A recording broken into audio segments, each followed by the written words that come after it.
going to be. He gets away from one tackle. Lefty's still running. Cuts back up. Lefty's still on his feet. Lefty's still on his feet. He's down the sideline. He's headed for pay dirt. Touchdown, Dragons! And welcome to Oneida High School as we're set for football action. And this is the Progressive pregame show.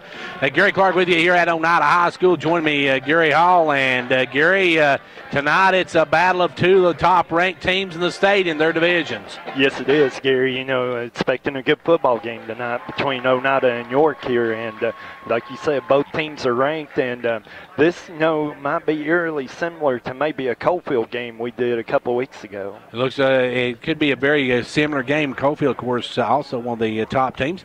Right now, though, we've got a timeout for our national anthem, so we're going to get a word from Progressive Savings Bank. Then we'll have our rewind and preview coming up.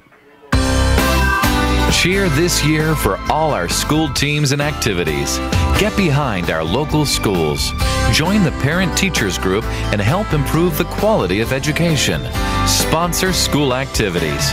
Go to a ball game, hear a concert, reach higher. Progressive Savings Bank, insured by FDIC. Everything we do, it's true. We do for you.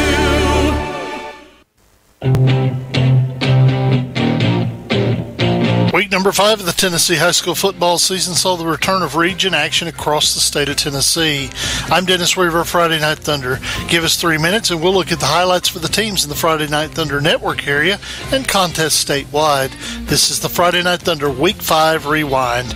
In Region 5, 5A, Page got a non-region win over Antioch, while in region play Franklin County popped White County, Shelbyville held off Lincoln County, and Summit topped Columbia.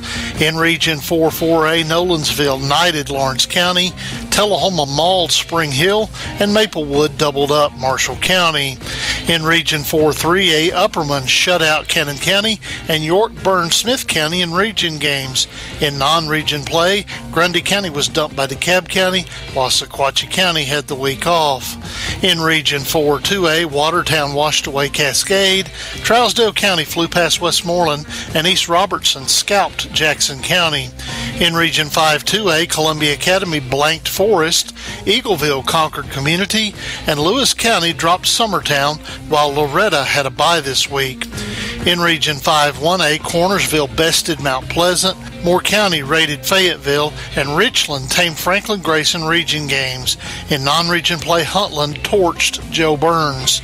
In Region 3, 6A, Coffee County spilled Warren County, Oakland pounded Riverdale, and Blackman abused Siegel in region games. In non-region play, Cookeville was toasted by Pearl Cone. In Region 5, 6A, Antioch fell to Page in non-region play, while in league ball, Cane Ridge forded Stewart's Creek, McGavock spanked Laverne, and Smyrna rolled up Overton. Elsewhere in Middle Tennessee Christian mauled Ezel Harding, Brentwood bested Ravenwood, CPA mashed BGA, Beach blitzed Hunters Lane, Montgomery Central toppled Creekwood, and Brentwood Academy destroyed West Toronto Prep. In West Tennessee, Liberty Tech eased by Chester County, Peabody decked Halls, Jackson Southside overcame Hardin County, Huntingdon mangled McEwen, Mumford beat up Bolton, and South Gibson downed Westview.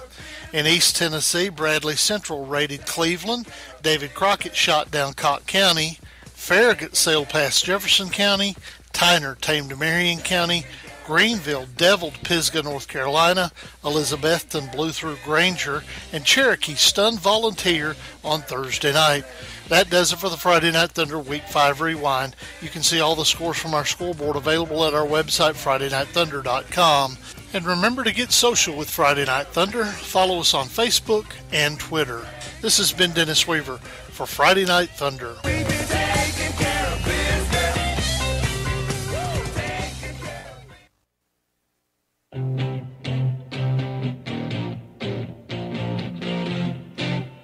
Week number 6 of the Tennessee high school football season features the last big slate of non-region games of the year. Hey folks, Dennis Weaver here of Friday Night Thunder with your Week 6 preview. We begin our preview in the Friday Night Thunder radio network area with the biggest game in the state as Oakland hosts Blackman at Ray Hughes Stadium. Also in Murfreesboro, Riverdale hosts Centennial in the Battle of the Kreisky Brothers. Nolensville hosts Brentwood, and Page hosts Summit in a pair of Williamson County matchups. Community visits Cascade in the battle for Bedford County. Cannon County hosts DeKalb County in a border war.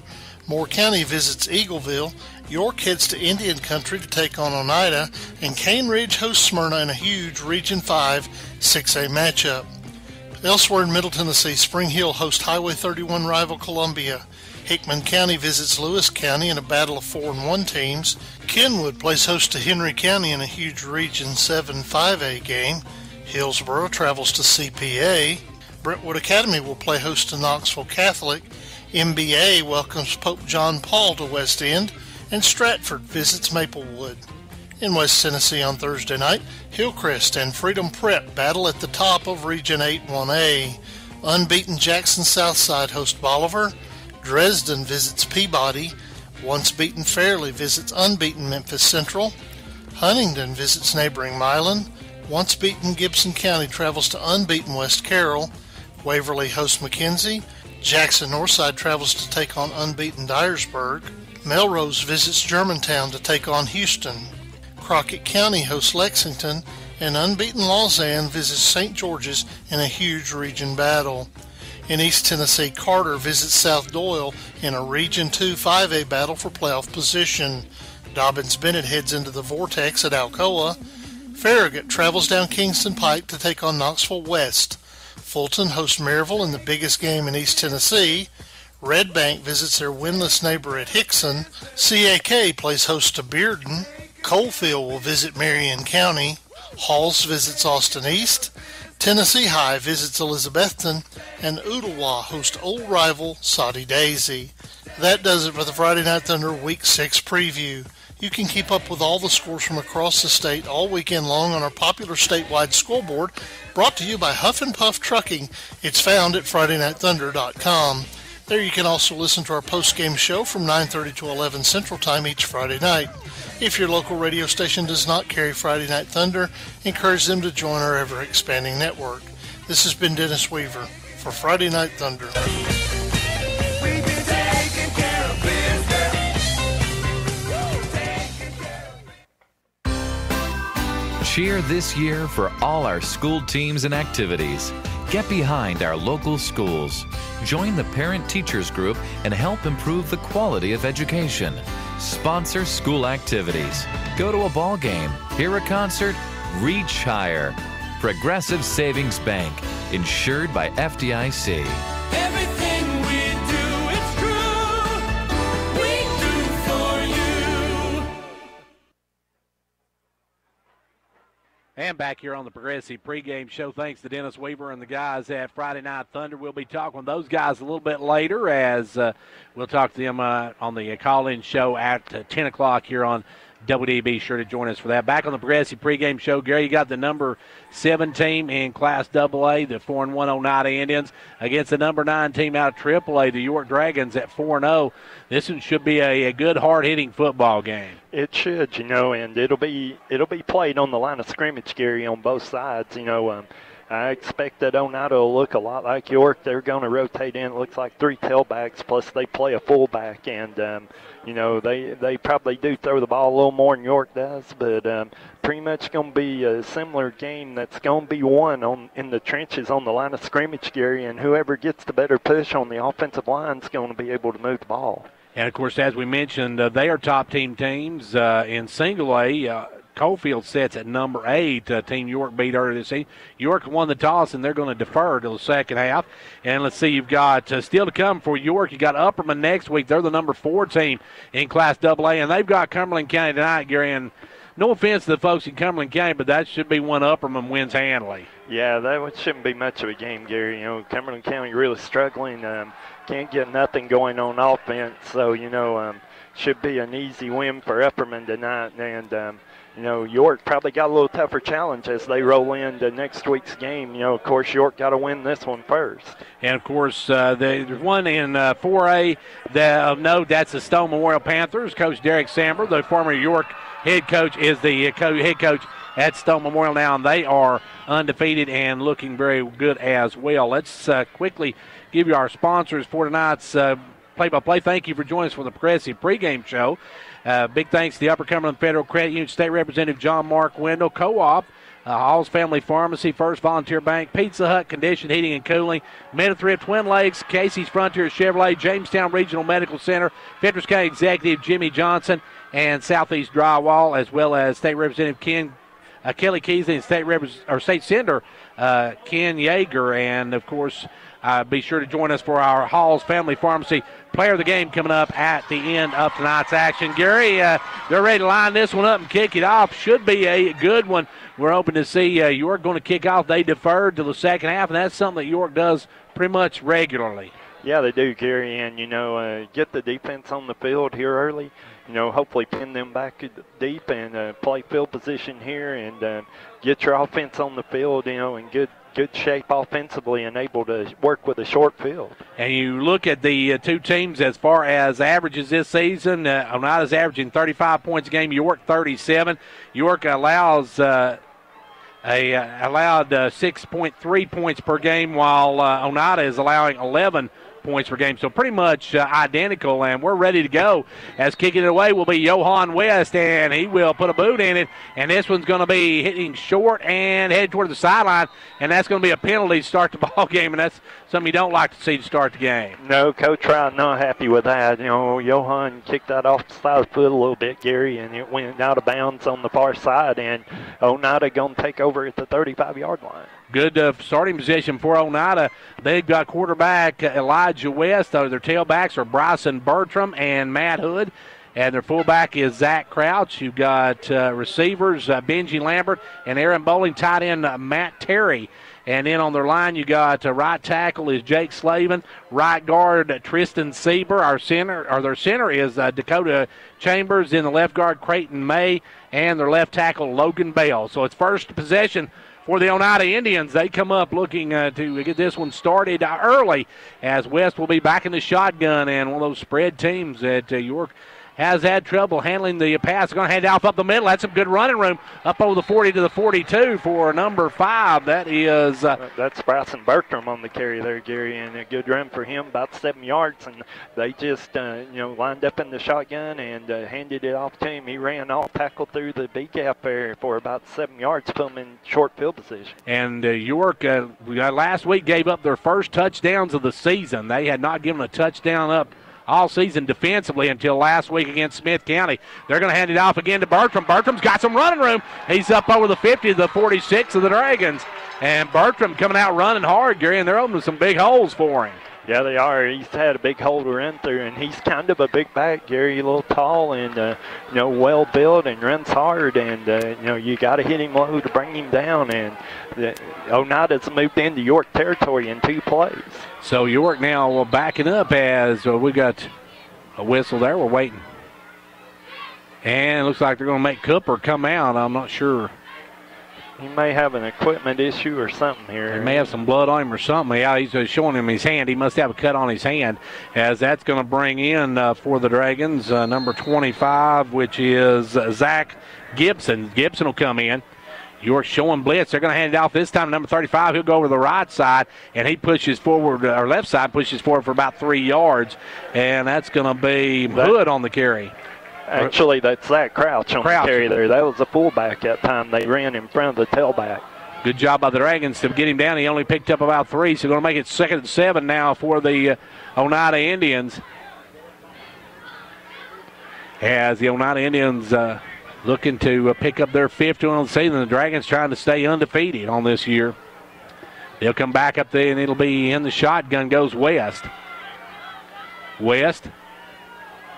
Now York showing blitz. Now they'll drop out, and they go straight ahead. That's Bertram again. Bertram still on his feet, and Bertram alone just gets through several York tacklers and picks up another first down. Getting just some hard running by Bertram. Yeah, Bertram, a big back. He's not as big as Josiah Headings, but he's a big back, and he runs with power, and York having trouble bringing him down right now. Getting a hole to run through, too. The offensive line's doing a good job of kind of stymieing the York defensive line here early. And, Gary, that's something York has really done well this year. They've been able to stop the run. They've had some trouble. The pass has been their problem. As now West in the shotgun. He's going to hand it off this time over the right side to Bertram, and he'll get up to the 28-yard line before he's brought down. That's going to be another good gain, Gary. Yeah, about 6 yards on that one, Gary, and they ran that off tackle and had a little bit of a crease for him to run through. He got through the first wave of York defenders, and you know, the secondaries haven't made tackles here, Gary. York got to plug up the holes. They took Cooper out now and brought in Josiah Headings. The jackhammer will come in the middle and see if he can slow him down a bit as West in the shotgun. York showing blitz as now they'll hand it off to Bertram again, and Bertram straight ahead bulls his way up to about the 24-yard line. I think he's got another first down, Gary, judging from where they mark it at. Yeah, it looks like it's going to be just short, Gary. It's going to be 3rd and short here. 3rd and very short. Well, they say first down. I thought he got a first down. It looked like he had got well past the first down marker. And the Indians just moving the football, Gary. Bertram has pretty much carried the load. He had one carry by Crouch, but other than that, Bertram's been on the main handoff. Yeah, the one, you know, he's been their workhorse here, and well, you know, by looks, it's well deserved. He's running the ball hard, Gary. West going in the back. That hands off this time, and it is knocked down there by Josiah Headings. And you're not going to run over Josiah very many times. No, you're not. And he done a good job plugging the hole that time. Now the hole opened up, and you had Bertram trying to go through it, and Josiah stepped in there and made the tackle, Gary. 2nd and about 9 for the Indians.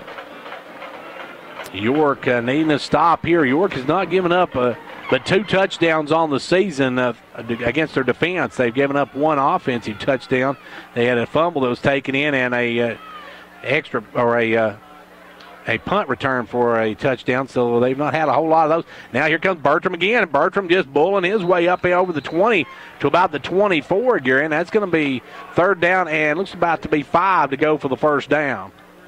Yeah, he got to about the 19, Gary. It's going to be 3rd and 5 here, and for the first time all night, Oneida in a 3rd and more than 1 situation, and you know, York rise to the occasion here and try to get the stop. You have to think it's a 4-down territory for Oneida. A lot of high schools you don't have many field goals kicked. Of course, last week Coach Derwin Wright he called a field goal. They had a 29-yarder last week for York, so we'll see now a 2-man backfield behind West, who gets under center, takes the snap, hands it to Bertram straight ahead, and he's knocked down.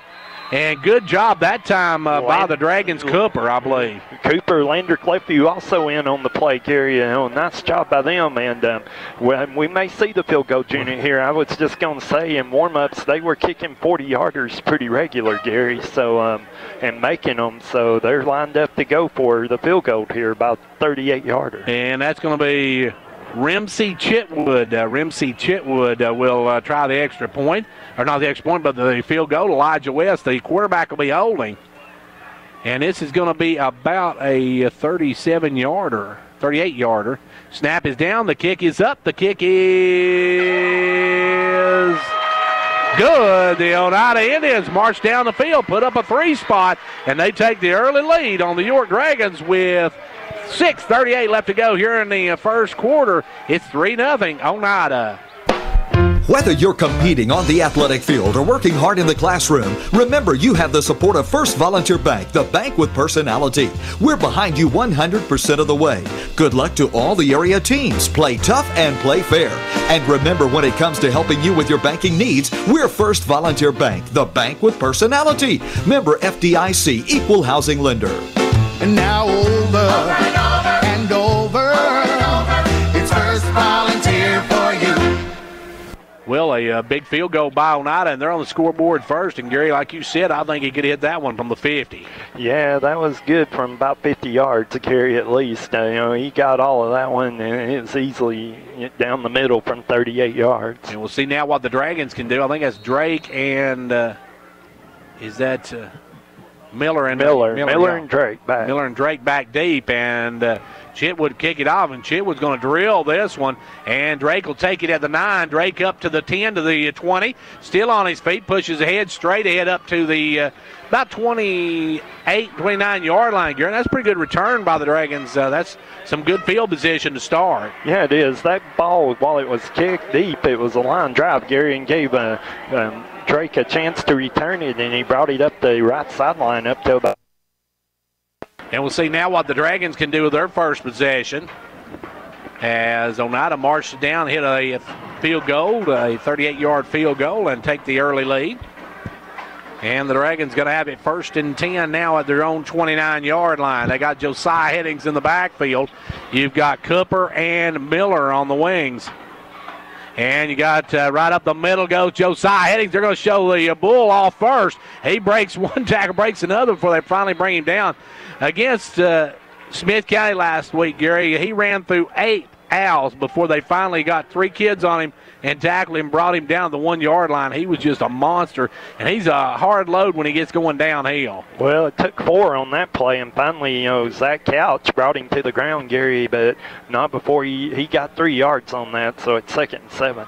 And up come the Dragons now with their 2nd down, and back to the wing tee. You got Headings in the backfield. Now they got in motion. They got Cooper. They're going to give it to Cooper. He'll cut back inside, and the Coal Train gets up over the 41-yard line, and the Dragons have their first down of the night. Nice run by Cooper, Gary. They brought him off the left wing and brought him in beside Headings, and Headings got the kick-out block, and he was able to go off tackle there for about 9 yards. So it's going to be 1st and 10 Dragons at their own 41-yard line. And this is what the wing tee's designed, Gary. Pick up short chunks of yardage at a time, take a lot of time off the clock. Yeah, it is, and, York runs it very effectively, Gary. They do a good job of it. And now they got Miller in motion. They're going to hand to Miller. Miller trying to get outside, cuts back inside, gets all the way up to the 48-yard line. And Miller's had some outstanding runs this year, Gary. If he gets on the outside, he's hard to catch. He is, and he's got great quickness, Gary. He can make the first guy miss, and when you can do that, you can do some things, and he has this year. Had some big runs for York. Last week against Smith County, the Owls defender actually grabbed him, wrapped him up, and rolled him over on him. He never touched the ground, and he got back up and took him for about 70 yards for the score. So he's one of those players that's very explosive. 2nd and about 5, a little less than 5 now for the Dragons as they'll fake it this time. Lefty's going to keep it. He's going to go up over midfield, still on his feet, and he's going to get up for a 1st down at about the 47 of the Indians. And we got a hurt Indian. Number 35's coming off. He's holding that arm. And number 35 for the Indians is Couch. Zach Couch, their fullback on offense. He plays linebacker on defense, but he was on that arm like a hyperextension. That's if you've ever had an extended elbow, that's one of the miserablest things on the planet. They're treating him like he's got a stinger or something over there, like it's a shoulder, Gary. So, maybe he'll be back in the game. We'll wait and see as York now in motion. They'll hand it off to Miller. Miller cutting back inside. Miller's got some room. Miller's headed down the middle. He's trying to get outside. Bounces outside. Got a couple of blockers. He should be into the promised land, but no, he's going to be brought down the 2-yard line. 1st and goal by Thomas Miller as he rumbles down, picks up some big yardage, and the Dragons now are knocking at the door, Gary. 45-yard run there by Miller, and what a great job. He come around the wing, come around the end, took the handoff, busted it to the outside, looked like they caught up with him. He bounced it outside a little more, Gary, and was able to get it down to about the 2-yard line. He actually took that from one side of the field to the other to get that 1st down and more as he's at the 2-yard line now. And here's where they like to give it to either. You usually get your big fullback now. You got Cooper in there. Cooper had a touchdown last week, but we'll see what they go with. This will be left view. And now they're going to give it to Cooper, and Cooper's going to go into the end zone for a 2-yard touchdown, Dragon. Nice run there. It looked like Lefty was going to keep that, but instead gave it to Cooper, and Cooper pretty much walked in. There's a big hole on the right side there, Gary. Good blocking by the Dragons up front as they get the touchdown, and now the Dragons going to try the extra point as Johan will come in. We got 3:33 left to go here in the 1st quarter, and the Dragons are on the scoreboard, and the kick is up. The kick is good, and Johan West makes it a 7-3 York lead with 3:33 to go in the 1st. The kids are back in school, and the weather's turning cooler, and that can only mean one thing. Flu season will start soon. This year, Hall Family Pharmacy wants to help you fight the flu.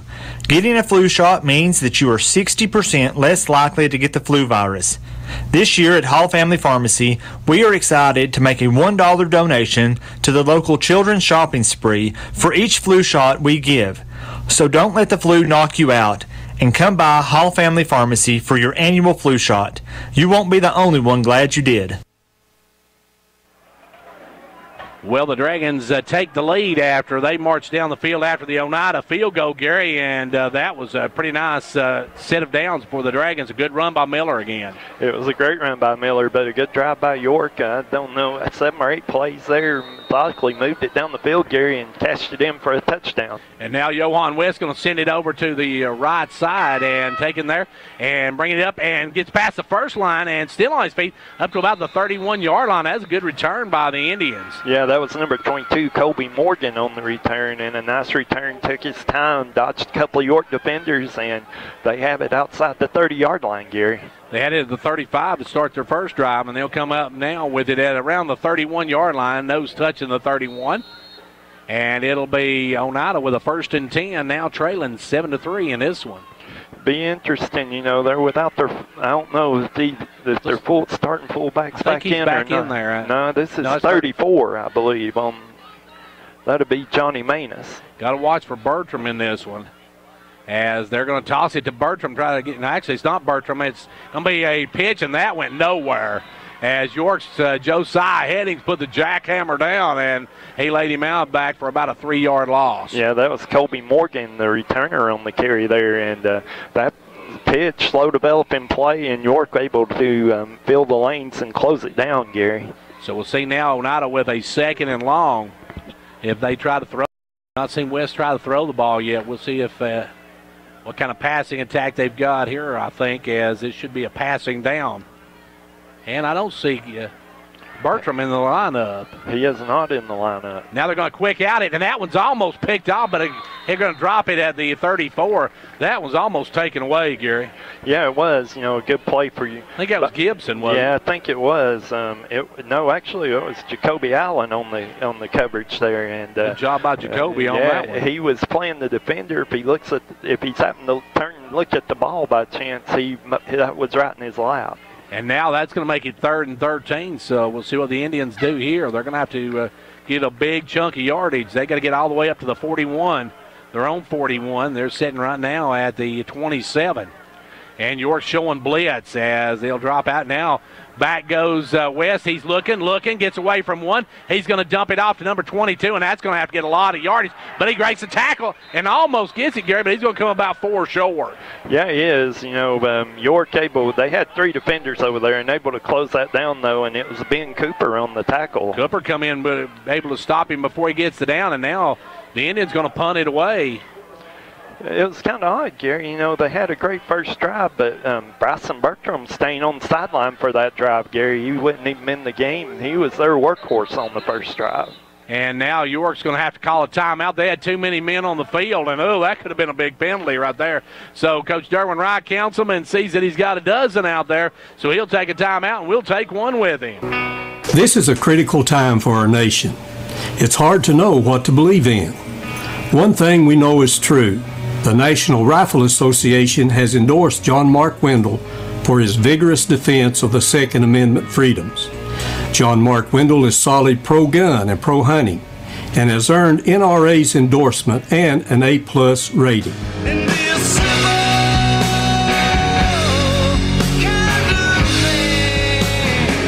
Paid for by John Mark Wendell.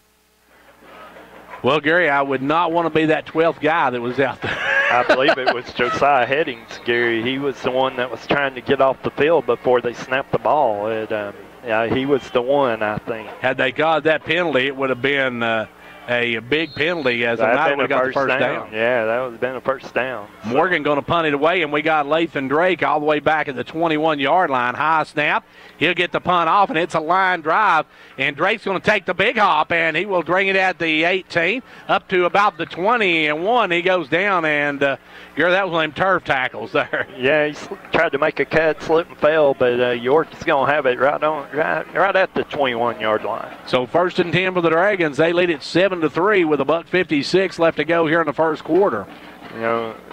a good punt, but it was a line drive punt, Gary, and it took a big hop. It was returnable for Drake. It just slipped and fell. One thing Coach Wright's been getting on to Drake about is not coming up and fielding that in the air. And if he'd have come up on the run and called that in the air, he might have had some big yardage. Yeah, he caught that in full stride, too, and there wasn't not a player close. And now York in the motion. They're going to hand out the headings up the middle. Man going down to the right side, breaks a tackle, breaks another, puts his shoulder down, breaks another, still on his feet, and he's going to rumble up to about the 40-yard line before he's pushed out of bounds, and that's why we call him the jackhammer, folks, because he'll keep pounding you till you finally give up. He didn't run out of bounds, Gary. He kept trying to drive his legs, get extra yards, and got one or two, but more importantly, about 19 on that carry and a first down for York. So the Dragons got a 1st and 10 now, leading 7-3. We've got a $1:45 left to go, 1:45 left to go here in quarter number 1. Fast moving first quarter. It is. York's found something, though. They're trying to run this through the B gap between the guard and the tackle, and it's not there, and they're bouncing it out. And once they do, they're finding some running room and some open lanes wide. And now they'll come up. They'll hand out to Cooper. This time Cooper's got a blocker out in front of him. He's still on his feet. And the Coltrane breaks free. And the Coltrane heads down to the 36-yard line. And Gary Oneida wrapping up, but York just keeps churning until they break free. Yeah, they are, and that was a nice run off tackle there, and had a big enough hole that Cooper could get past the line of scrimmage. Then he broke a couple of tackles, Gary, and another big run, and that one goes for about 24 that time. So 2 runs, 1 for 19, 1 for 24. York on a roll here. Cooper had 3 touchdowns last week against Smith County in that big win. As now they'll get in motion Miller, and they're going to hand it up the middle again and straight in. I believe that's Cooper on the carry this time. No, that's Ben Cooper on the carry. Yeah, Cooper on the carry. Yep. Ben Cooper. Yeah, yep. Ben Cooper on the carry. Good thing back when they're both Coopers, we can just say Cooper.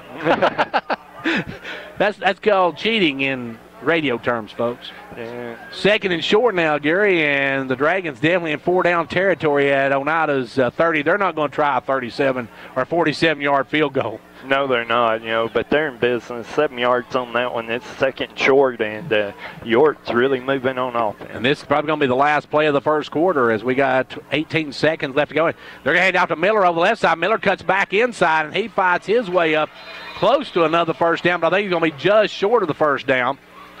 And that's probably going to be the end of the quarter as we're headed to the end of 1. It's York 7, Oneida 3. Right now at Pizza Hut. Get 2 medium 2-topping Pizza Hut pizzas for just $5.99 each. That's the perfect pair. At the perfect price. Order however you want. Delivery or carry out. Call or click. Get one for me. And me. Or just you and yours. Everyone gets what they want. So get your perfect pair now. 2 medium 2-topping pizzas. Just $5.99 each. Because no one out-pizzas the Hut. Ask for this offer. Additional charge for extra cheese, select crust types, and additional toppings. Product availability, prices, participation, delivery areas, and charges. A minimum purchase required for delivery may vary. Delivery charge is not a driver tip.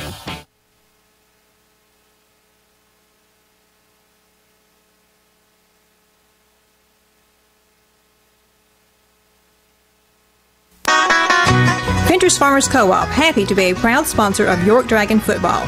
We wish you a winning season. Every game is a success when you have played your best. Ventures Farmers Co-op bringing you quality products from feed, seed, and fertilizer to automotive, to animal health and pet products, to gas, diesel, and propane, to clothing and boots for the family and a gift shop. All this and much more at Ventures Farmers Co-op, 1219 Old Highway 127 South, Jamestown. Go Dragons! Well, Gary, the first half, York really outrushed Oneida 2-1, almost 3-1. Yeah, after Oneida had some success early, York's kind of shut down. Oneida 10 carries, 42 yards in the first quarter. York 10 carries for 123. They're averaging 12.3 yards a carry, Gary. You can win a lot of ball games doing that, brother. They're getting some big chunks. And Gary, were you surprised that second Oneida possession that you never saw Bertram in there? I was, because he was their workhorse, and they were moving the ball with him, Gary. And this time, Lefview's going to go straight ahead, and they lift Lefview up in the air. And I don't know where they're marking it. It's going to be very close. And Lefview, I think it's short right now, Gary. I think he's marking it short, and it's going to be 4th down here. Yeah, it looks like it's going to be 4th and just inches. And here comes the... Actually, I don't think he moved the ball forward at all. It's going to be fourth and about a full yard here, Gary. That was a great job by Oneida to get underneath Gary and lift him up to keep him from getting that push forward behind the center. Well, it's all about getting low at the line of scrimmage, and they did that time, and Lakeview didn't really have a place to go. York got it 4th and inches now as Cooper checks in along with Josiah Headings on the left side.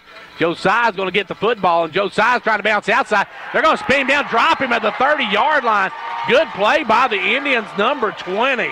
That would be Kobe Boyett on the play there, and a nice play. He took him down by himself, Gary, and he hit him high, took him down by the shoulder pad, and good defense by Oneida here, and York just couldn't get a yard on 2 plays.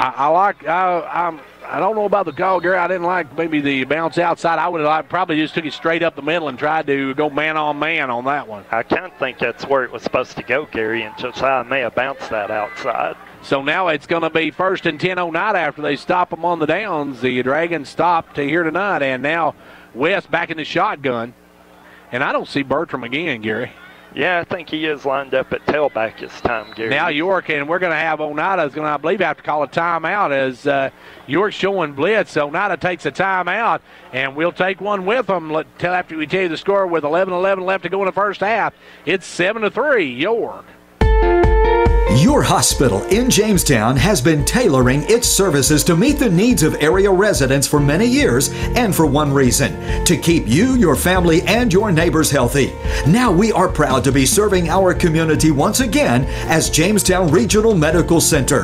The 2 things that have always been at the core of your hospital: commitment and desire to make this community a healthier place to live. We are Jamestown Regional, a Renova Health company. After the timeout, Oneida now, Gary, 1st and 10, and they got a little bit of that momentum after getting a stop on York. Yeah, they did, and, lined up 1st and 10, and, we do see that Buttram's back in the game here. Buttram's going to get fake the handoff to Buttram, and he'll keep by the quarterback. He gets maybe a yard before he's brought down, and that's going to be 2nd and long now, and that time they used Buttram as a decoy, Gary. I don't know if I ain't going to give Buttram the ball and let him run it. Yeah, they faked the handoff that time. Quarterback kept it. It was one of those read option plays, and he kept it and turned it up on the right side and got about 2 yards. I think one thing that's affected the Oneida running game is the absence of Couch. And, he went out with that shoulder stinger or whatever he had there and hadn't been back in. This time to give number 15. He's going to bounce one way and come back the other way and gets up over the 40. He's going to have a first down. Good run that time by number 15. Yeah, that'd be Matt Hood on the carry. And, not as big as Buttram, but a pretty big back still, and made a good first cut and got away and got about 9 yards on that one, Gary. And we see Headings coming back in the ball game. And it's 1st and 10 Oneida. York stalled at the 20-yard line on their 2nd possession. And now Oneida moving the football, and they're back to run the ball, Gary, which was how they moved it in that first possession. It was how they moved it, and 2 runs and a first down here, and they've got a little bit of a drive going. And they're going to hand it off to Buttram. Buttram gets through the first line, and he's up to about the 48-yard line. And Gary, they're opening up some pretty good holes for Buttram over this left side. They are, and that was a good job by number 27 for York, Jacoby Allen, that came over and off of his cornerback spot and was able to make that tackle. So now it's going to be 2nd and about 5 for the Indians. We've got 9:35 left to go here in quarter number 2. Headed toward halftime of this one, and it's 7-3 York lead. But Oneida moving the football now at their own 47-yard line. Up comes West. Got a man in motion, got 2 in motion. Now they'll set. And York showing blitz as they'll pitch it out to Buttram. Buttram trying to get outside, cuts back inside. Buttram's got some running room. Still on his feet all the way to the 39-yard line. And, Gary, they're just having trouble bringing Buttram down. Yeah, they are. He ran through a couple of tackles that time. And once again, it was Allen sliding over to make the tackle. And, if Allen doesn't make that tackle, he probably scores, Gary. So good play by Allen to make the tackle there. But still another big piece of field taken up there by Buttram. And Allen, let's see, Jacoby is a senior on this team, so Jacoby playing very well. Here now coming up with some big tackles. And now they're going to hand it off to number 15. He'll try to cut back inside. He spins into one, into another, still on his feet, and he's going to be ridden down, but he gets some good yardage, Gary. Got about 6 on the carry. Yeah, maybe about 5 on that one, but another good run, spinning, getting away from the hands of the York defenders before they were able to finally wrap him up. Let's talk about 2nd and 4.5 maybe for the first down. As we got 8:17 left to go. York needs a stop here. Oneida Indians stopped them on a 4th and 1 on their 20-yard line. And York needs to bow their necks here and stop here and at worst give up on another long field goal. West takes it. West, nobody took the handoff, and West just dives forward, Gary. That was heads-up play by West. And now they didn't call it, but now it is illegal in high school football to dive ahead like that. That could have been a penalty. We've seen that last year. It cost Grundy County maybe the game up at York last year. Yeah, you can't dive forward, and it's all about protecting the player there. But he didn't have anywhere to go, and he saw that opportunity and just kind of dove forward for a couple of yards and got them in 3rd and short. So it's going to be 3rd and about 1 now for the Indians.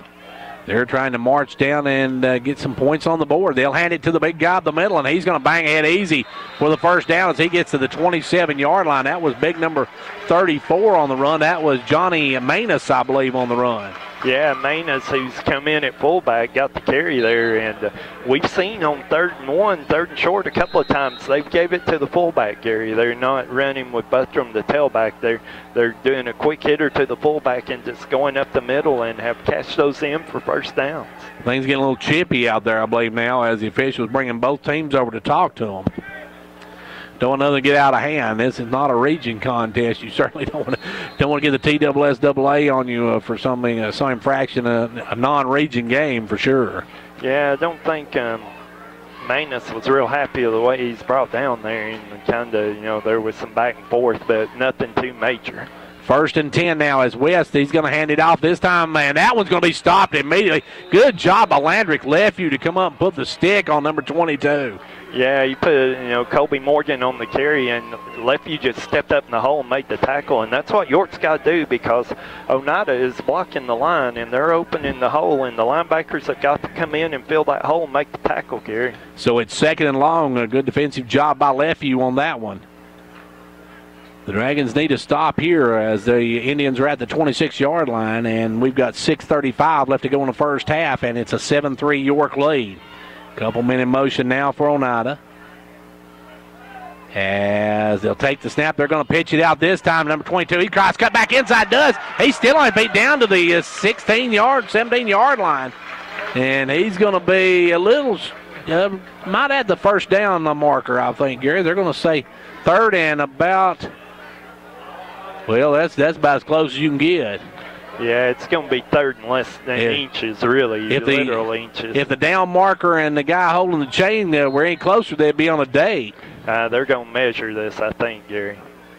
This is going to be very, very close, and I think Oneida wants them to measure it. And after York had it 3rd and 1, Gary, you don't want to take anything for granted. Now they're going to say first down, so it's even closer. And now it's 1st and 10 at the 17, and the Indians are in the red zone.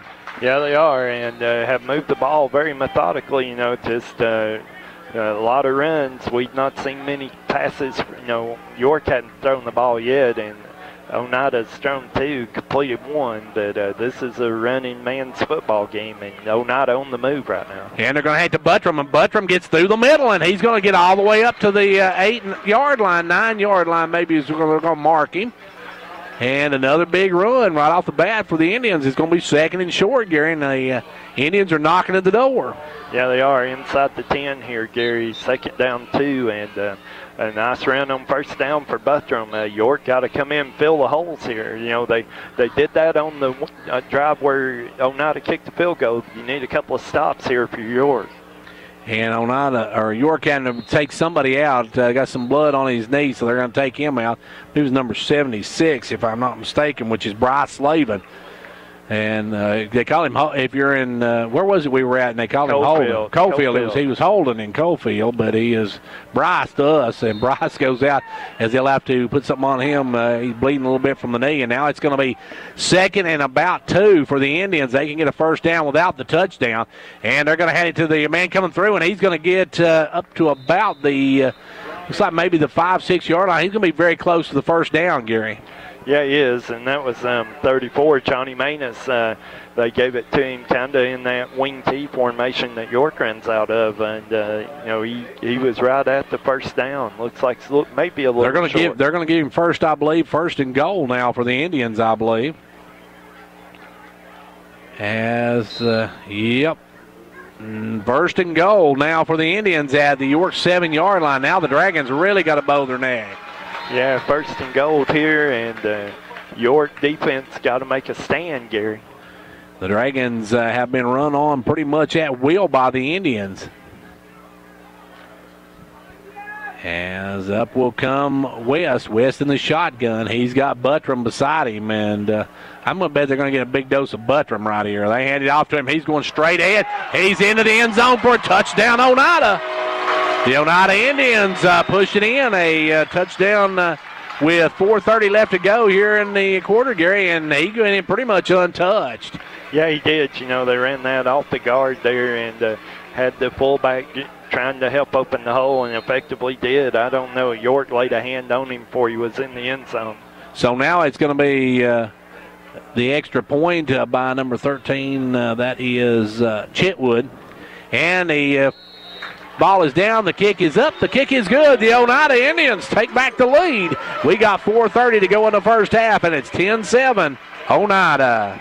With Twin Lakes Future-Proof Fiber Network, experience the gig difference. With up to 1,000 megabits per second, everything's different. Connect as many devices as you'd like and stream videos without buffering. Music and photos fly, gaming gets real, and nobody's left hanging. That's the gig difference with Twin Lakes. Call or visit us online at twinlakes.net to get your gig today. Some restrictions apply. Speed's not available in all areas.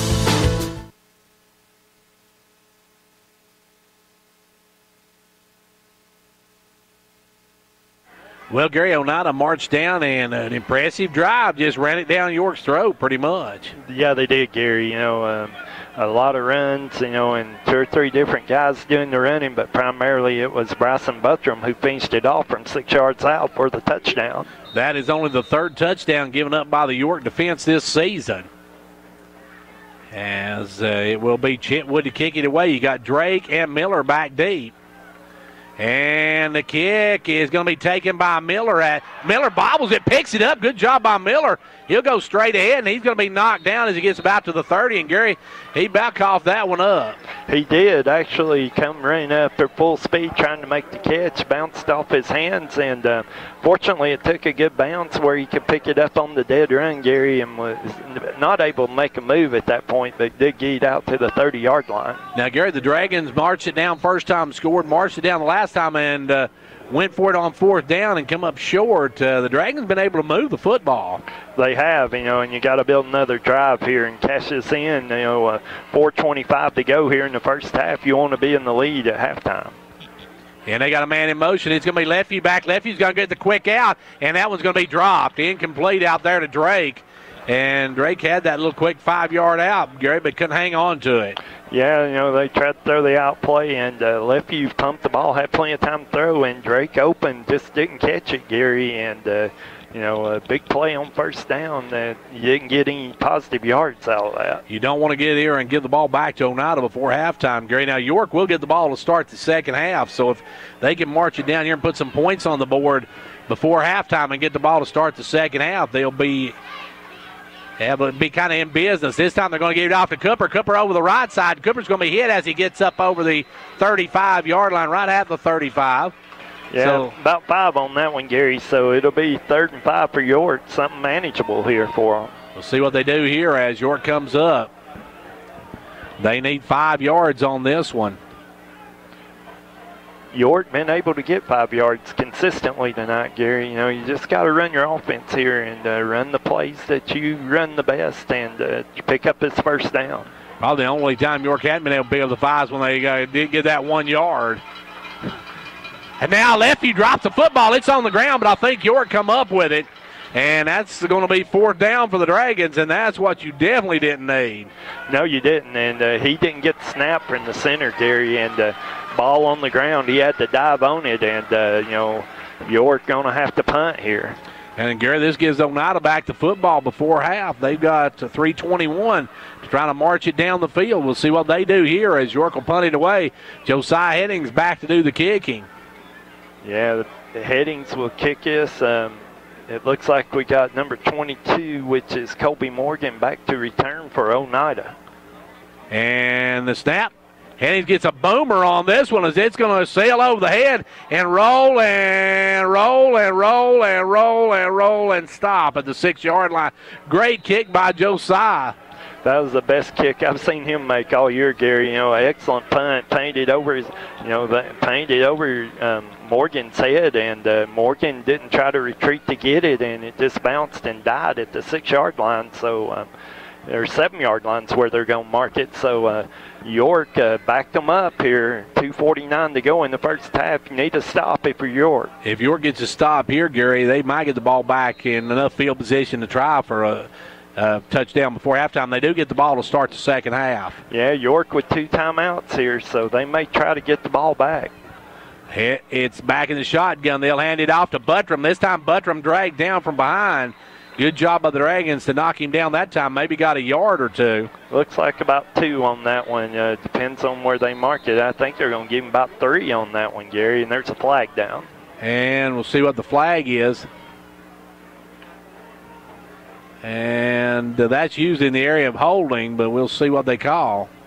Yeah, or unless maybe defense was offside. No. Personal foul on Oneida. That's going to back him up. Gary going to make it. Only going to be half the distance, so that's not a whole lot of loss there. No, it's not. And so, it'll be back inside the 5-yard line, but not really much of a loss here.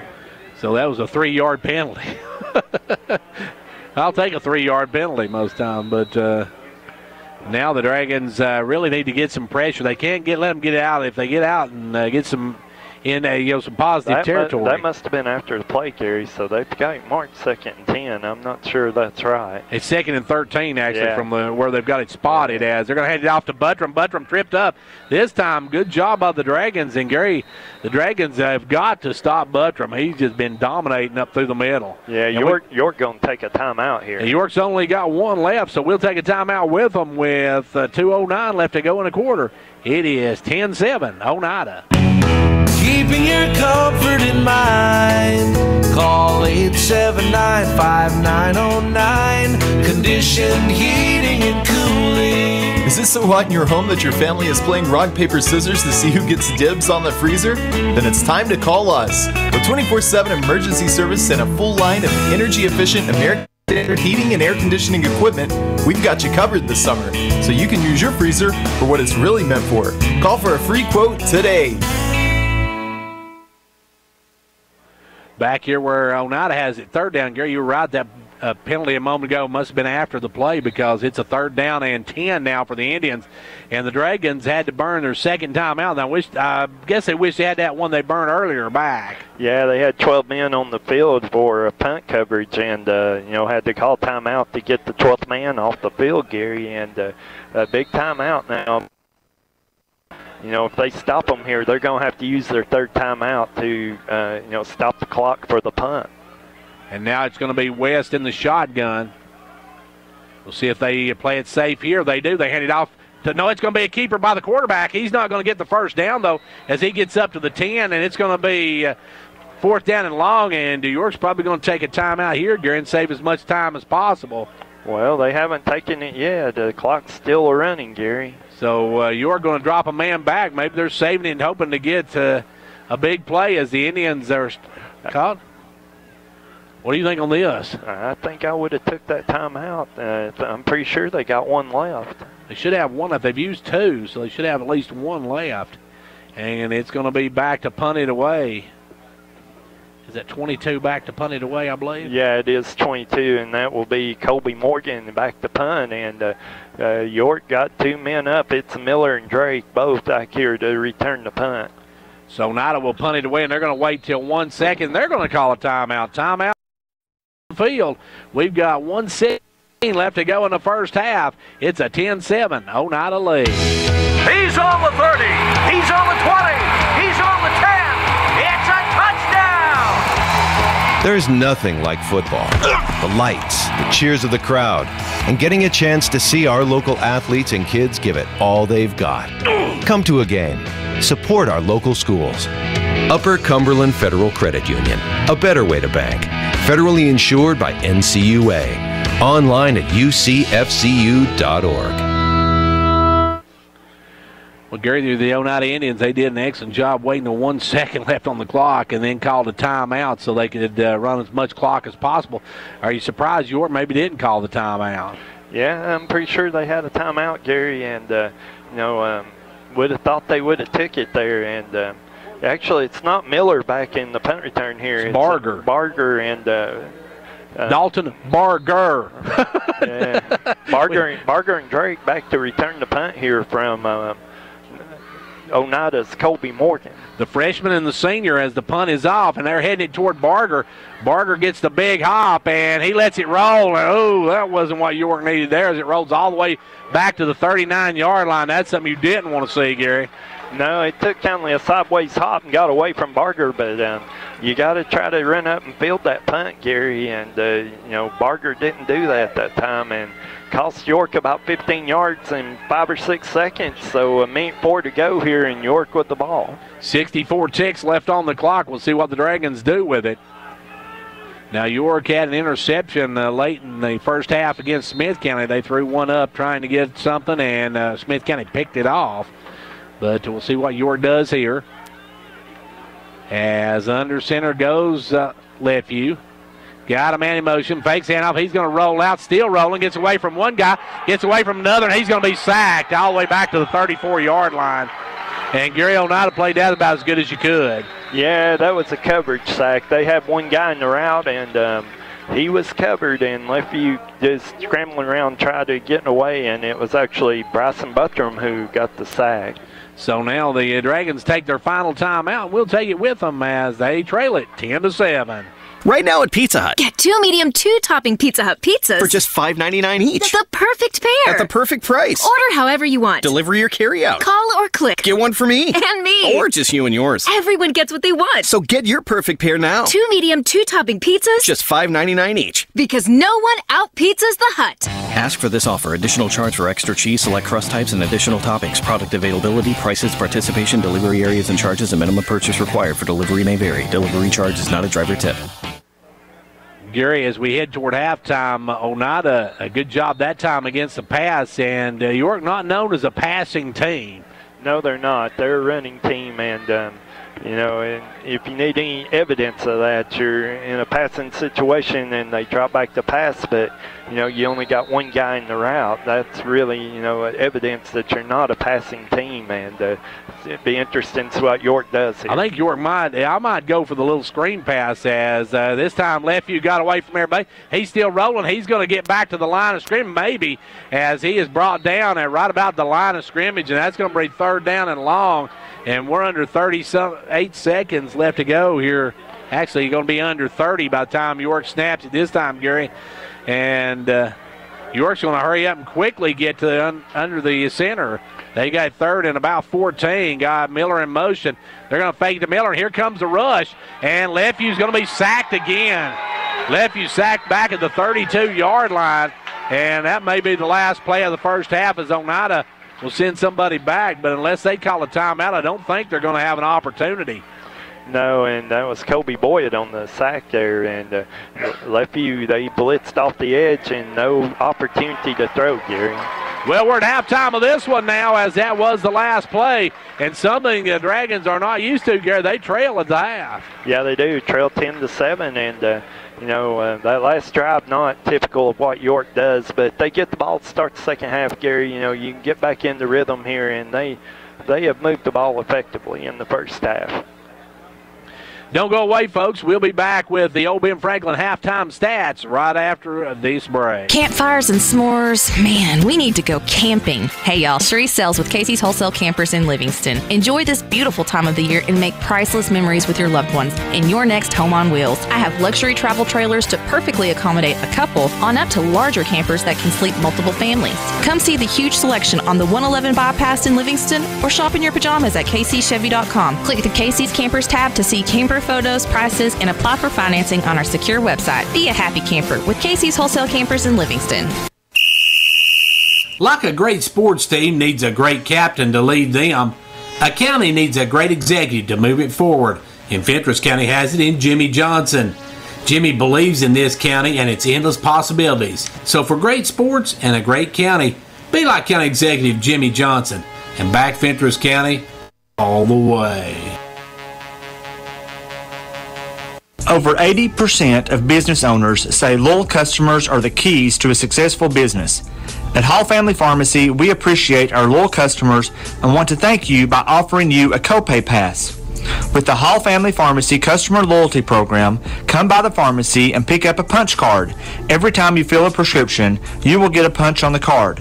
When the card is full, bring it in and get your copay pass. It's a simple way for us to say thank you for your business. So stop by Hall Family Pharmacy to get your Customer Loyalty Program punch card today. Whether you're competing on the athletic field or working hard in the classroom, remember you have the support of First Volunteer Bank, the bank with personality. We're behind you 100% of the way. Good luck to all the area teams. Play tough and play fair. And remember, when it comes to helping you with your banking needs, we're First Volunteer Bank, the bank with personality. Member FDIC, Equal Housing Lender. And now over and over, it's First Volunteer for you. Halftime of this one, and at the half, the Oneida Indians lead the York Dragons by a score of 10-7. And, Gary, this is something York's not used to. They're behind at halftime. Yeah, they are, Gary, and, got behind on the, didn't convert to fourth down, then got behind on the scoreboard, and then, done what was unconventional for them. But with a minute to go in the first half, you're trying to make something happen, and not able to do that. But, you didn't turn the ball over. You didn't really shoot yourself in the foot, except not to make the fourth down. You come out in the second half, you get the opening kickoff, you're going, you get back into the rhythm of your offense and methodically move the ball down the field with the running game. And, of course, that's something they did. York showed they're not much of a passing team as far as a team that's going to burn you all night long throwing the ball. They like to run it right up the gut and get the big yards bouncing it outside. Well, the thing that was really wrong with that, Gary, is they didn't have 3 or 4 wides. They had one wide receiver and they ran a back into the pattern. But, they've got 8 blockers up there. Oneida's blitzing, and they don't pick up the blitzer. You got to block the guys that are coming with, especially with you're holding 8 people in. I would like to see York maybe let them come and add a little dump off to Headings and let Headings get downhill running maybe on a little screen pass. Well, it was obvious they were going to be aggressive, and that might have been an effective play because they were rushing Lefeview. They were not going to give him a chance to throw the ball, and he was sacked twice in 3 plays. Halftime of this one, folks, and that means it's time for the Old Ben Franklin Ford halftime stats. You know where you can get Fords cheaper? In the country. Hi, folks. Bruce Babb, Old Ben Franklin Ford in Watburg, Tennessee. And the Ford Summer Sales Event is still going strong with 0% on all new inventory. In addition to this, we are running a special purchase on the all-new Ford SUV EcoSport. 0 down, $287 a month. Not a lease, a purchase. We have 10 of these units on the ground and ready to go. We also have a great selection of pre-owned vehicles with prices starting at $19.95. If we don't have what you want, we can get it. Remember, folks, Fords are cheaper out in the country. Come by and see us or visit us online at oldbenfranklinford.com. Halftime of this one, and Gary, it's time now for the Old Ben Franklin halftime stats. Take a look at the stats from this first half. Well, of course, the big thing's the scoreboard. York trailing 10-7 at the half. For York, they have after that Sterling first quarter where they ran for 123 yards, they ran for -5 in the second quarter. So they have 17 carries, 118 yards. one pass that went incomplete. A little bit of that lost yardage happened on those sacks there at the end of the half, but you look at Oneida, 25 carries, 122 yards. So they ran for 80 yards in that second quarter, Gary.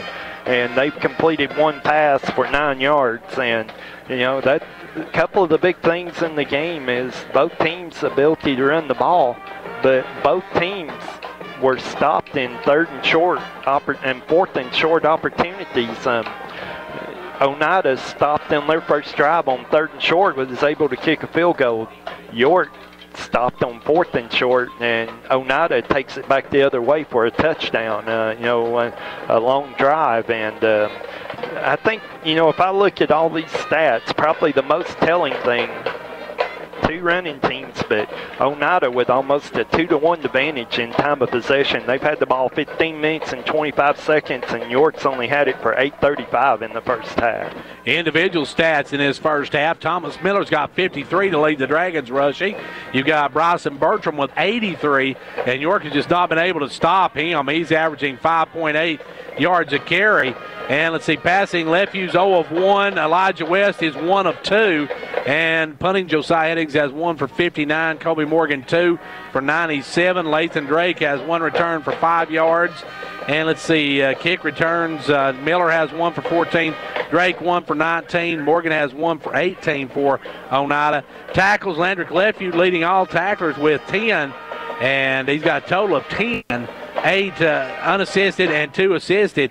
And Bryson Buttram, Gary, has 2 and 1 for Oneida. And Yorkshire's got to figure out a way to stop the run by Oneida. They do, and you look at Buttram, 14 carries, 81 yards in the first half, Gary, and York's only got 17 carries as a team, so, they've gotten back to working him. The second drive, they didn't even have him on the field, but they have worked him plenty otherwise, and York got to be able to stop him to begin with. And, you kind of thought the running game might take a hit once number 35, Zach Couch, went out early with that arm issue, and he hadn't been back. But number 34 for them, Johnny Manus, has stepped in effectively in the fullback role, and York got to be able to stop the run. They'll make some adjustments here, and they'll start filling the holes. And, Lefew with the 10 tackles, that's evidence that they're getting past York's line of scrimmage, and the linebackers and safeties are having to come up and clean those plays up, Gary. So York now will get the football to start the second half, but we're at halftime of this one, and it's a 10-7 Oneida lead. We're going to take a timeout, and then we'll be back in a few minutes for the start of the second half. Don't go anywhere in the quarter, and Oneida will kick it off to York, and we'll see what York does here, Gary. They came out with about a minute. Some tried to throw the ball and just had no success whatsoever. They were sacked for 3. They had 3 sacks and lost a lot of yardage on that. Yeah, they did, and so York going to get the ball here. You want a good return, get in good field position so you can start a drive. And Oneida will kick it off. Chitwood will kick it away. Actually, the kicker here is Danter Keaton on this, number 18. So Keaton going to be kicking it off, and back is Drake and Miller. Lathan and Thomas, and the kick going to go to Lathan Drake right at the 7-yard line. Lathan up to the 20, gets knocked down. Ooh, and good hit there by number 4. As number 4 came in summary, Eli Manus just absolutely took the legs out from Drake. Yeah, Drake tried to hit the ball running hard, and Manus met him in there and made the tackle, a hard tackle, but York about the 22, 23-yard line here. And York's got to be able to move the ball, Gary. They had it 4th and 1, and we were talking to the coaches at halftime, and you were exactly right. I think Josiah Heddings made the adjustment, tried to bounce outside on that 4th and 1 instead of going straight ahead, and that cost them the possession. And now it's going to be Miller over the left side. Miller going to cut back inside, and Miller gets up to the 29-yard line, and he had one man to beat, Gary, and a good job by number 21 of Oneida. That was Jacob Hamilton. Had Hamilton not been there, Miller had a lot of real estate ahead of him. He did. About 6.5 yards on that carry, though. A good job by Miller. Just came in behind the fullback there. I believe that's Ben Cooper as the fullback, and, just ran in behind him and got some good running room. Now up will come Lefeview going to hand it off to Miller again. Miller going to cut back inside again. He's going to be close to a first down. If he didn't get out, I believe he's got the first down, Gary, from where they're going to mark him at. Yeah, they got him out to about the 34-yard line. That will be clearly a first down for York. And something we haven't seen Miller do. They've contained Miller to the inside. They're not letting him bounce outside. If he gets outside, he's really dangerous. Well, you know, he had the big run in the first quarter, Gary, for about 45 yards, and they've pretty much held him in check other than that. But, no, York look like they're going to use him here and try to move the ball up the field. And now Headings will come back into the backfield at fullback. York got a man in motion. They're going to give it off to Miller over the left side. Miller going to go straight ahead, and he's going to pick up about 8. And Miller is just running hard, Gary, and he's looked like a man possessed early. They give him, well, that's a pretty weak spot there. I think you're supposed to go from sideline to sideline, not from vertical. Yeah, well, he still got 8 full yards out of that, but more importantly, you know, he's running hard and running between the tackles, Gary. He wasn't looking to bounce that ball outside. They're looking to play York physical football here, and, you know, so far so good here in the early going of the third quarter. And Stockton and Cooper opening some big holes in that tackle position. And now left you got Cooper. He gets to Ben Cooper, and Ben Cooper going to squirt through for about 6 or 7 yards and another first down for the Dragons. Yeah, about 5 on that one. Lost his footing, Gary, or he still may be running because he had gotten past the first 2 lines of the Oneida defense and had some clear space out there if he got through that. Ben Cooper, he's one of those smaller statue guys, and when he gets through, he's got some. He can squirt through some very small holes, I'll say. Up will come Lefeview. Lefiew's got a man in motion. He's going to hand it to Headings. Headings bounces off one, bounces off another, and is driven back after he picks up about 4.5. And Gary, it took 2 to knock him back. Yeah, Headings, not much running room there. Once again, we've seen him try to bust that outside, bounce it outside once, but Oneida there to meet him. And they only about 2.5 on that one, Gary. So he's in, York in a second and a little longer situation here. Oh, that's a little more forward motion, but they say only about 2.5, so it's about 7.5 for the first down. As they'll put in motion, they're going to hand it off to Miller. Miller going to dive over, and Miller with a dive gets up inside the Indians' territory, Gary, and he's going to make it third and another. Only a couple of yards on that, so it's going to be third and about 5, so they got half the distance to go. Yeah, it's a 3rd and 5 situation here, and Miller leaving his feet, trying to dive for yardage, got knocked back, Gary, and when you do that, you leave yourself open for the spot, and, not a favorable spot for York there. And now up will come the Dragons. They got a 3rd and 5 this time. Lefeview going to keep it. Lefeview going to get the first down. Lefeview still on his feet, breaks the tackle. He's headed down the sideline. One man to beat. He's down the sideline all the way for a touchdown, Dragons. Nice play by Lander Lefeview. That's kind of one of those RPO plays, Gary, where he had the opportunity to hand it to Headings, instead pulled it back and turned it up the field, dodged a couple of guys, and was able to break out into space. And Lefeview with good speed, they weren't going to catch him. Lefeview makes it a 13-10 York lead, and Johan West will try to make it a 14. And that's very important with a kicker like Oneida's got. It's important to be up before. It is, because they can make the kicks. And the kick is up, and the kick is good. Johan puts it through, and the Dragons take a 14-10 lead with 8:31 to go in quarter number 3. With Twin Lakes Future-Proof Fiber Network, experience the gig difference. With up to 1,000 megabits per second, everything's different. Connect as many devices as you'd like and stream videos without buffering. Music and photos fly, gaming gets real, and nobody's left hanging. That's the gig difference with Twin Lakes. Call or visit us online at twinlakes.net to get your gig today. Some restrictions apply. Speed's not available in all areas. Gary, the Dragons, a long run by Landrick Lefeview, and they take back the lead. That's what the wing T does. He keeps beating at you until you get that big breakaway run. Yeah, he broke into some space there. I think that was 46 yards on the touchdown, Gary.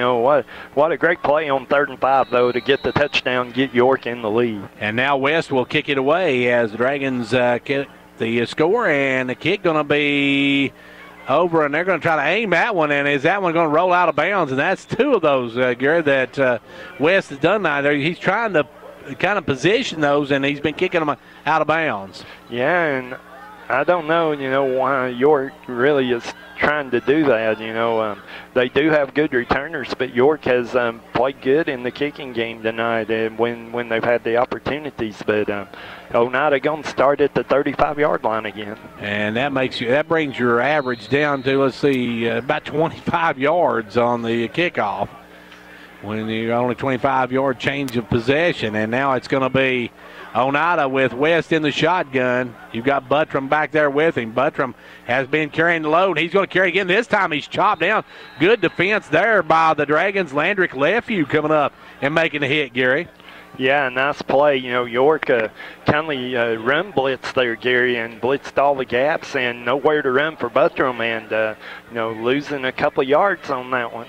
Well, they're going to say he got back to the line of scrimmage, so he's right back at the 35. They give him up to the 35-yard line. Going to be 2nd and 10 now for the Indians.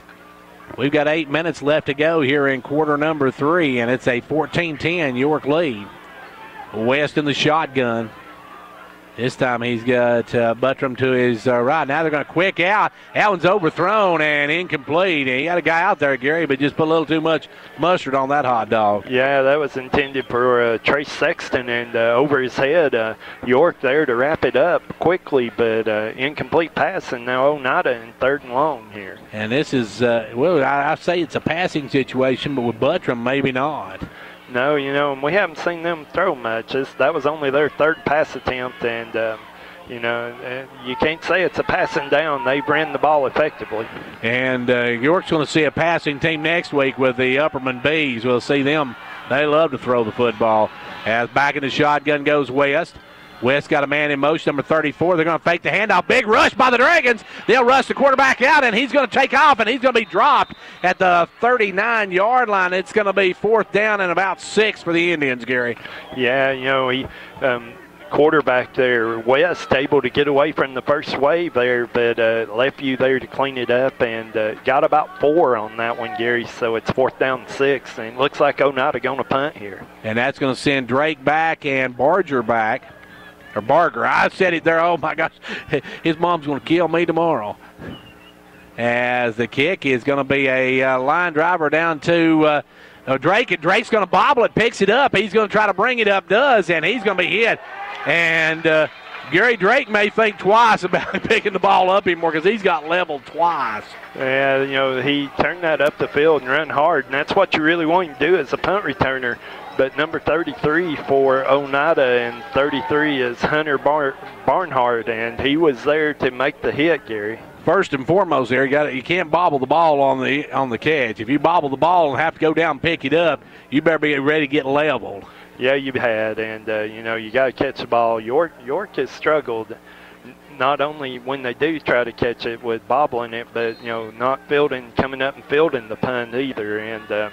But York's got it here at about the 26-yard line. Let's see what they can do on this possession, Gary. Lefew with Miller in motion, going to hand it up. The heading's up the middle, and he's going to get up to the 30-yard line as Josiah just straight ahead on that one.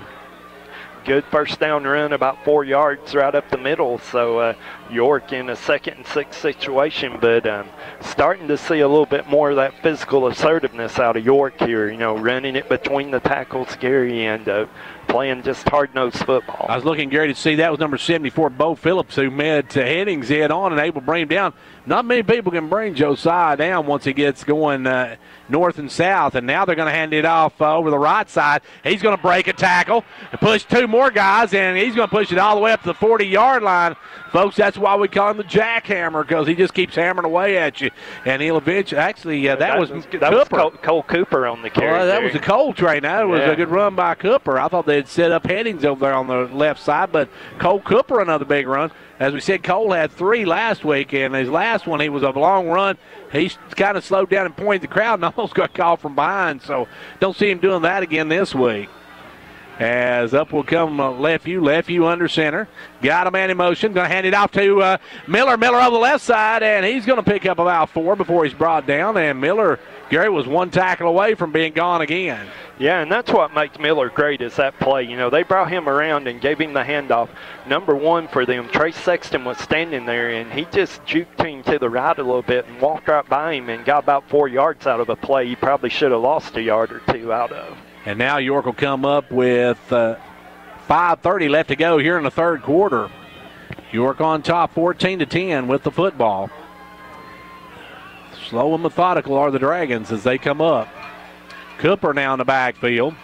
You've got Cole Cooper, and they'll hand to Ben Cooper, and he banks straight ahead. He'll pick up about 3 more, and that's going to bring up a third down and about 4 for the first down. Yeah, about 3rd and 4 here, but, just a quick fullback hitter to Ben Cooper who got about 3 yards out of that. But, putting York in a 3rd and 4 situation here at about midfield, York playing physical football has been able to make these, plays so far. We'll see what Oneida has for defense on this one. Up comes Lefevue. Lefevue's got 2 split out wide right. He's going to hand it off to Miller. Miller going to go straight up the middle. Lost the football. It's on the ground. And I think the Indians have come up with it, Gary. And there's our first turnover of the night as Miller just dropped that one.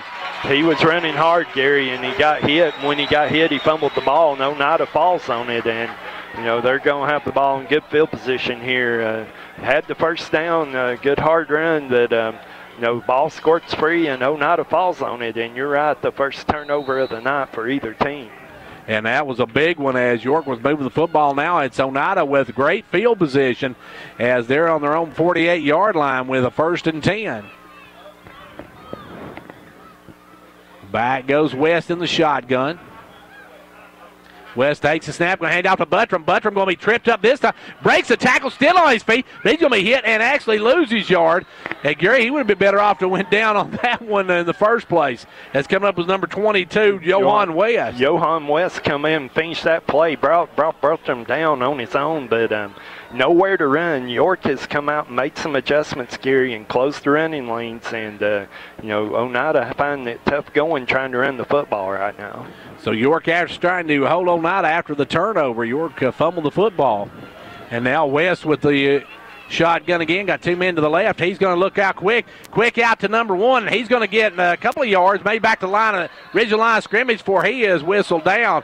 And the official, that's a quick whistle on that one, Gary. Yeah, I mean, he looked like he's still making forward progress, Gary, but the whistle blew and they blew it dead. And he actually should have got a couple more yards out of that one because he kept moving and the official blew that one dead quick. So that's a break for York, though. York got a good 3rd and 9 now. So York got them pinned back here a little bit in a long yardage 3rd down situation. York needs a stop here after that turnover. You don't want to allow the other team to score after a turnover. That's really tough when you give the ball up to the other team. And now Oneida's quarterback West going back. Good rush. There's a quick out, and he overthrew his man. He had a man wide open over there, number 22. Gary, looked like York owed him money. He was so wide open. Yeah, that was Colby Morgan who was wide open. He just overthrew him, Gary, and Oneida going to have to punt here, and York escapes that bullet with the turnover. So we'll see what Oneida does. They're going to drop back. 22 is going to kick it away at the 36-yard line. Yeah, that'll be Morgan the punt, and it'll be Drake and Barger back deep to return for York. And the snap's high, and they get the punt off. York got a rush on it, and this time they're going to let it hit, and Drake's going to let it roll, and it rolls all the way to the 7-yard line. And, Gary, there's another situation where York should have come up and maybe tried to field that one in the air. Yeah, it was. Probably more importantly back here, Lefevue tried to lay out and block that punt and ends up rolling up there with number 67, I think it is, for York, and that would be that's not 67. I can't see that number, Gary. I can't either. I believe it's 63. Man. Yeah, I believe it is 63, which is Zach Strong, and they both got up slowly down here, but it looks like they're both okay. And Zach's your starting center as well, so you got your center and your quarterback getting up slowly. You don't like to see that anytime. 3 minutes left to go here in the third quarter. York's got a 1st and 10 on their own 7. And we'll see what York does here. Headings in the backfield. They got Cooper in motion, and this time they're going to hand it off to and I think he dropped the football again. Gary Miller's going to cough it up for the 2nd time in a row, and Oneida's got it 1st and 10 inside the 10-yard line. Yeah, Miller on the handoff there, and they lift him up and strip the ball, and they recover it inside the 10-yard line. So Oneida in business here, and York a little bit snake bit with 2 turnovers in a row. Yeah, York has turned it over back-to-back now on both possessions, and now they're going to give it up to Oneida inside the red zone at the 9-yard line. And Oneida with a 2-man backfield. They'll send under center West. West going to hand it off, and this time York able to get it stopped after about a yard gain. And York would love to hold them here, Gary, to a field goal. Yeah, they would.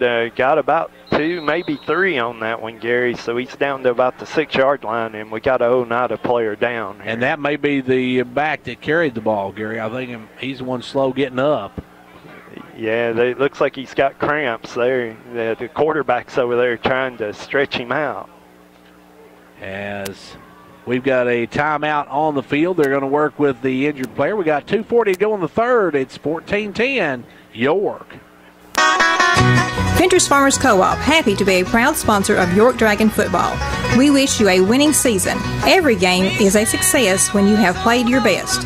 Ventures Farmers Co-op, bringing you quality products from feed, seed, and fertilizer, to automotive, to animal health and pet products, to gas, diesel, and propane, to clothing and boots for the family and a gift shop. All this and much more at Ventures Farmers Co-op, 1219 Old Highway 127 South, Jamestown. Go Dragons! He's on the 30. He's on the 20. He's on the 10. It's a touchdown. There's nothing like football. The lights, the cheers of the crowd, and getting a chance to see our local athletes and kids give it all they've got. Come to a game. Support our local schools. Upper Cumberland Federal Credit Union, a better way to bank.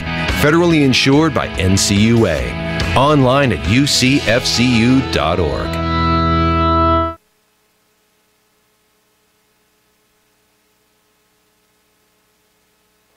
Back here, Gary, and I think that may be Buttram, who has been the workhorse for the Indians down there. Yeah, it's pretty obvious he's got a cramp. They're trying to stretch that out on the field still. Wouldn't let York come back out on the field yet. They're trying to work with him and get that loosened up, but looks like he has a case of the cramps, and that is Buttram. Now, he's not getting up. He's still got an issue there. And Gary, this hot, sultry nights here in the middle of September. Yeah, folks, middle of September. There's no global warming anywhere, but got 80-plus temperature. Well, it's a hot, humid night. There've been rain all around. They just hadn't come here, and it's very humid, and it leads to things like this. You have to keep hydrated. You got to eat the right foods and make sure you don't have these issues. And get a lot of Gatorade in every time you can. He's got a pretty serious cramp. He tried to get up there and wasn't able to. Still had that Charlie horse in the muscle. So they're still working with him out there trying to get it loose. So he is down, and we are waiting on him to get back up. Let's take a quick timeout, and we'll be right back. Jamestown Regional has always been committed to providing the highest quality of patient care. We work hard every day to contribute to the health of our patients and to the well-being of our community by providing many jobs and services. Now we are proud to be serving our community once again as Jamestown Regional Medical Center. JRMC, a Renova Health company, will continue the tradition of providing quality care, comprehensive services, and an experienced team of physicians and caregivers. Buying a new car should not feel like a scavenger hunt. First, you go from one dealership to look around. Next, you go to another dealership clear across town for a test drive. Hold it! There is a better way. At Casey's Frontier Chevrolet, you will find an incredible selection of cars, trucks, and SUVs to fit you and your budget. Casey's offers easy, no-hassle financing, and bad credit is no problem. Casey's Chevy is just 12 miles north of Cookeville on Highway 111, or browse the huge selection at Casey'sChevy.com, the dealership in the cow pasture. Stock number SP7285. Financing with approved credit. Some exclusions apply. See dealer for details. Gary, that was Buttram who went down, and he's finally up and able to get off the field on his own power, but he's still limping a little bit. That was must have been a massive cramp, because I've never seen one take that long to get it worked out. Yeah, those are painful ones, and he's ran hard, and got to get him hydrated over here and see if they can get that worked out and back in the game. But this works to York's advantage that they don't have their workhorse down here on the goal line. And now it's going to be 2nd and goal from the 7. They're going to pitch it out this time, cutting back in and being brought down at the 5-yard line. Good D by the Dragons, as that was number 15 on the carry. Yeah, number 15, that is Matt Hood on the carry, senior running back, but got a couple of yards, so it's 3rd and goal. Yeah, York would love to stop them here and make them settle for at least a field goal and get out of this. And York back-to-back fumbles, and Miller now, you got to wonder if he's shaky on this. Well, it was good that Coach Trout went back to him. Not good that he fumbled again. So we'll see what York does when they get the ball back. And they're going to hand it off to the quarterback. Will keep it. He's slung down at the 10-yard. Good job by the jackhammer, Josiah Headings, to get in and sling him down. Good play by York, a big 3rd down stop, and you had to wonder if it was inside the 5, they might have went for it, but now surely they're going to kick the field goal. Yeah, we see number 13 coming back out, and that's Chitwood, I believe, for the field goal from about 15. It's a 20-yarder. He had a 39 earlier. He definitely got the leg for it. York could really stand a big play here, maybe a block. As this is going to be right at the 15-yard line, so a 25-yard attempt, and York's showing blitz.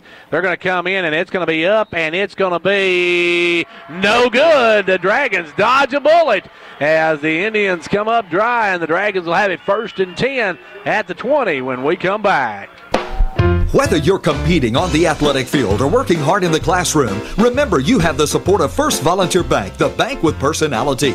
We're behind you 100% of the way. Good luck to all the area teams. Play tough and play fair. And remember, when it comes to helping you with your banking needs, we're First Volunteer Bank, the bank with personality. Member FDIC, equal housing lender. And now over and over, it's First Volunteer for you. And here come the Dragons. And, Gary, that biggest thing in that series was the fact that Buttram went down. We'll see if he comes back. Now you're going to hand it off to Cooper. And Cooper just going to keep driving. And Cooper up over the 20 or 30 to the 33-yard line. He's going to pick up about 12 and get a 1st down. Nice run by Cole Cooper, but, kick, they've got a good kicking game, Gary, but Chitwood just hooked that one and wide left, and York gets it at the 20, and I believe you're going to see a good dose of Cole Cooper right here. He's running hard and breaking tackles, and 13 on that one. Thomas Miller back in there as he's fumbled the last 2 times he's had it. They're going to give it to Cooper. Cooper running straight ahead again. Cooper going to get up almost to the 40. And, Gary, I can imagine that if I was Coach Wright over there, if I would tell Miller, you better hang on that ball like a bar of prison soap right now because you dropped it twice in a row. So they're going to the other side now with Cole Cooper. Yeah, and, Miller's going to get a carry here, but, you're going to see Cooper probably at least once more right here, and then maybe the fullback once before you go back to Miller. But Miller's going to get a carry and an opportunity here on this drive to kind of make amends for those 2 fumbles. And Miller, really, Gary, was just trying to make something out of nothing. And we're at the end of 3 now. End of 3.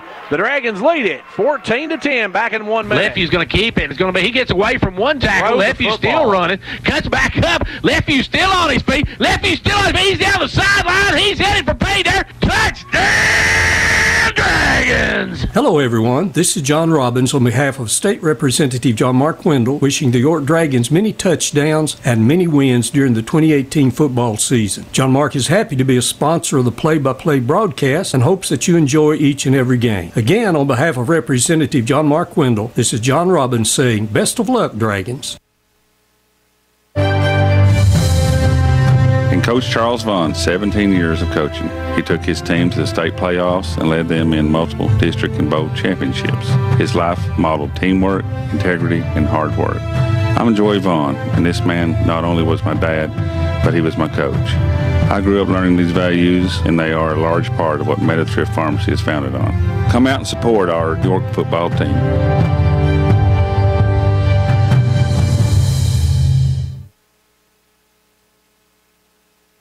And, Gary, now York's starting to move the ball again. They've added a couple of turnovers, costly turnovers in this ball game, but right now they're moving the football once again, and they've moved the football all night. Yeah, they have. 126 yards rushing in that third quarter, Gary, but the 2 turnovers kind of, put them at a bad advantage. They had to hang on down here to keep Oneida from scoring, but a couple of good runs here. They've got something going. And now this time they're going to give it off to Miller, and Miller going to hang on this time.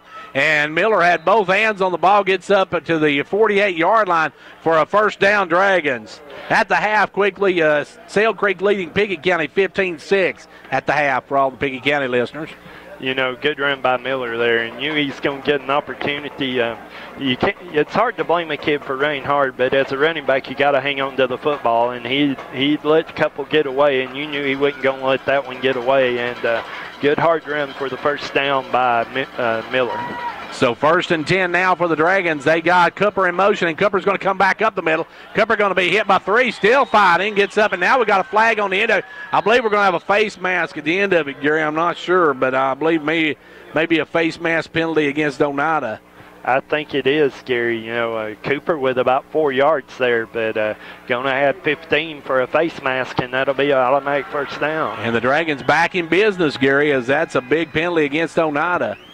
It is, and well, actually, they're only going to give them 5 yards. That's inadvertent.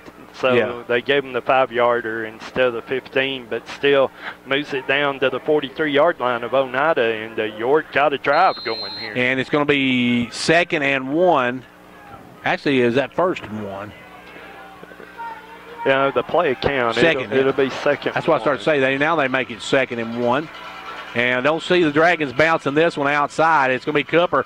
Kenny Cooper going to go right up the middle. He's got the first down and more. He's up to the 35-yard line.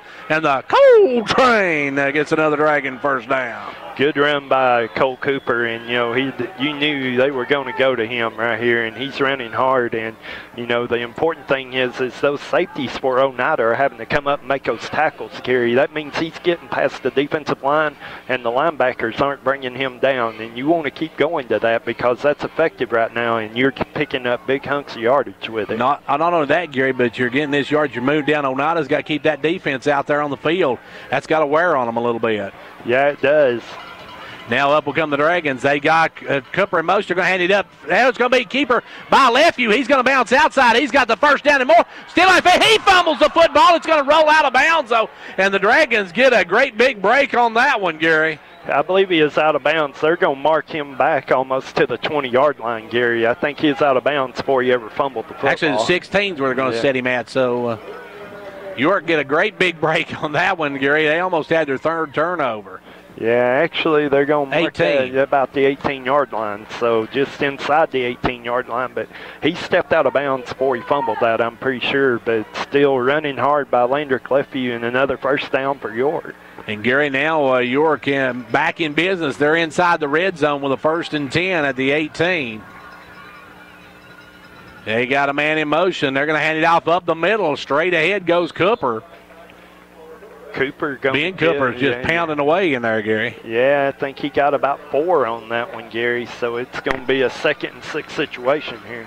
But that's also keeping the clock moving, Gary, and you can punch in a score here. You're up by 11. That's going to be tough as Dragons running a lot of clock off.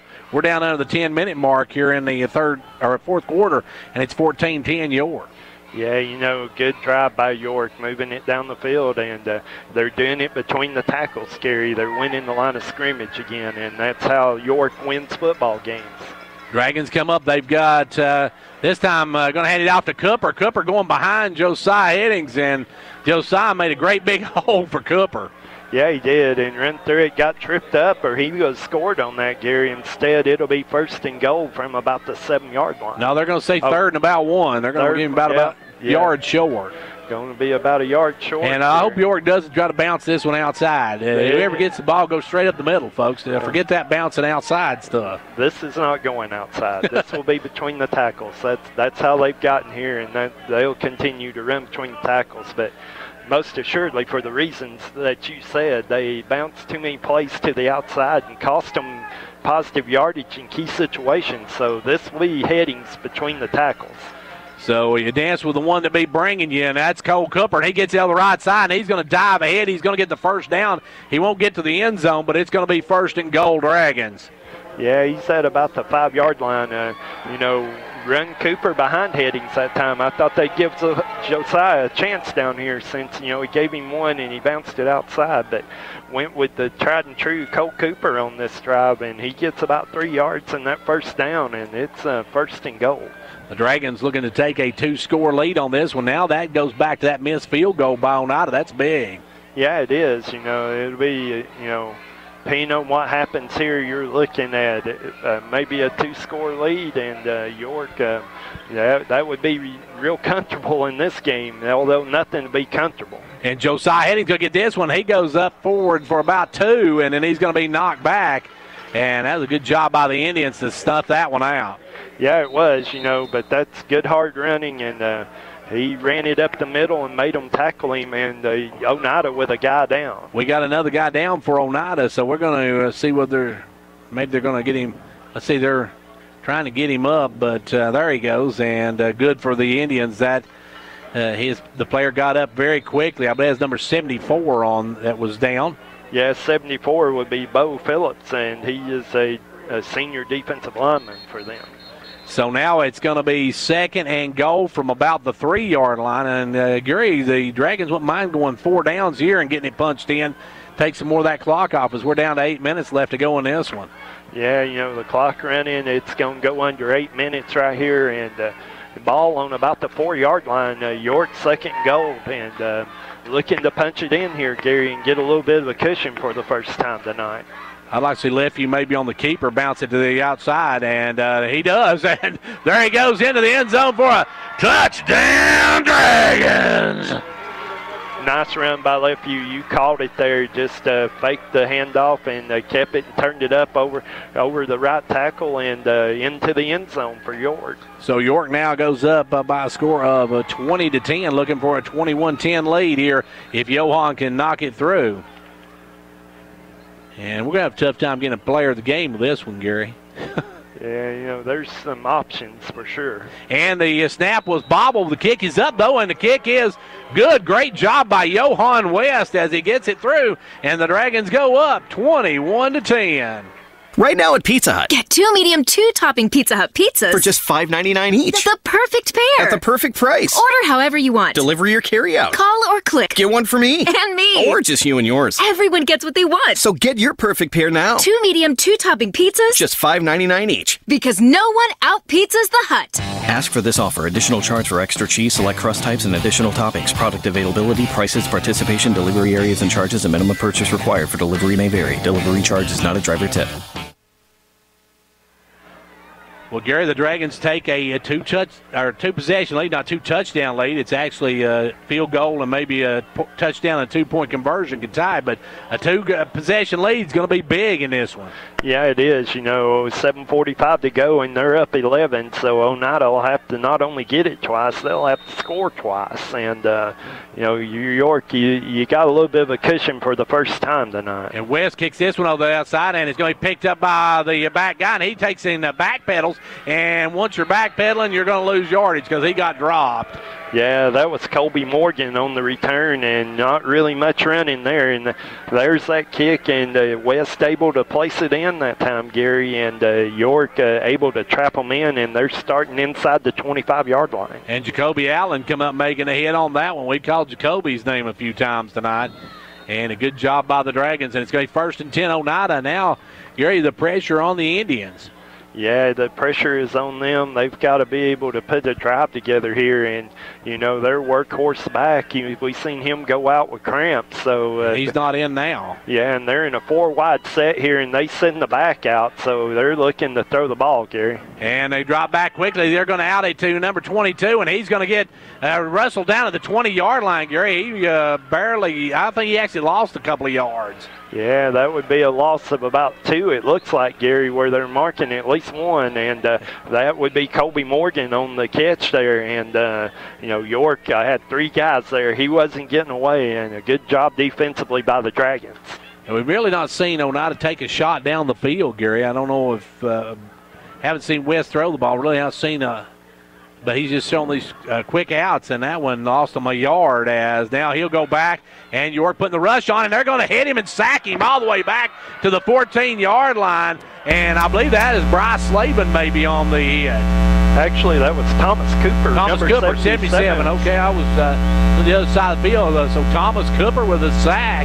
And your groceries are ready, folks. So that backs them up all the way to the 16-yard line. Going to make it third and a big yardage, Gary. Almost to 20. Yeah, they're calling it 3rd and 15 here, but big down. It's more than 5 yards. That's more closer to 8. As now back in the shotgun goes West. West will take the snap. He's looking. York's in the defense. They're going to go the short out again, and that's going to get him maybe 3 yards before he's brought down. Good job there by Jacoby Allen. Jacoby is everywhere tonight. Yeah, he is, and that's Morgan again on the catch, but nowhere to run, and you got about 3 yards, so it's going to be 4th and 15 now, and Oneida going to have to punt. Long yardage for Oneida, and they're going to punt it away, and that goes number 22 to kick it away again, Gary. Yeah, and once again you got Drake and Barger back here, and these guys got to catch the ball, move up a little. I want to see what Barger can do with it. He's not had to punt at him, and this one toward Drake. He's going to take it in midfield, and Drake's going to bring back up over the 40 to the 39-yard line. And Gary, the Dragons got some excellent field position as they're at the 39 of the Indians. Yeah, they kind of come up on that, caught the ball in the air. Drake with a full head of steam, got about 6-7 more yards out of the return, and York inside the Oneida 40-yard line here.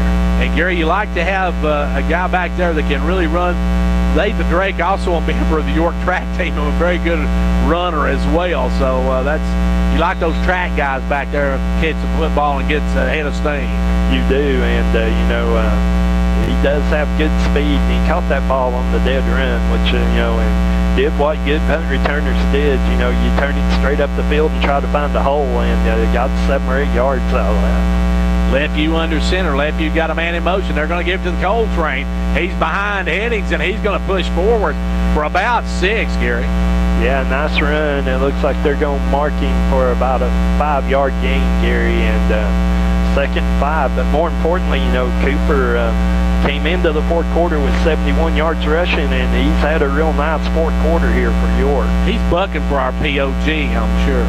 Yeah, there's a couple of guys that are, you got a couple on offense and a couple on defense right now, and in all of this, you'd be remiss, if you didn't account York's defense for a couple of stops tonight once they got things straightened out.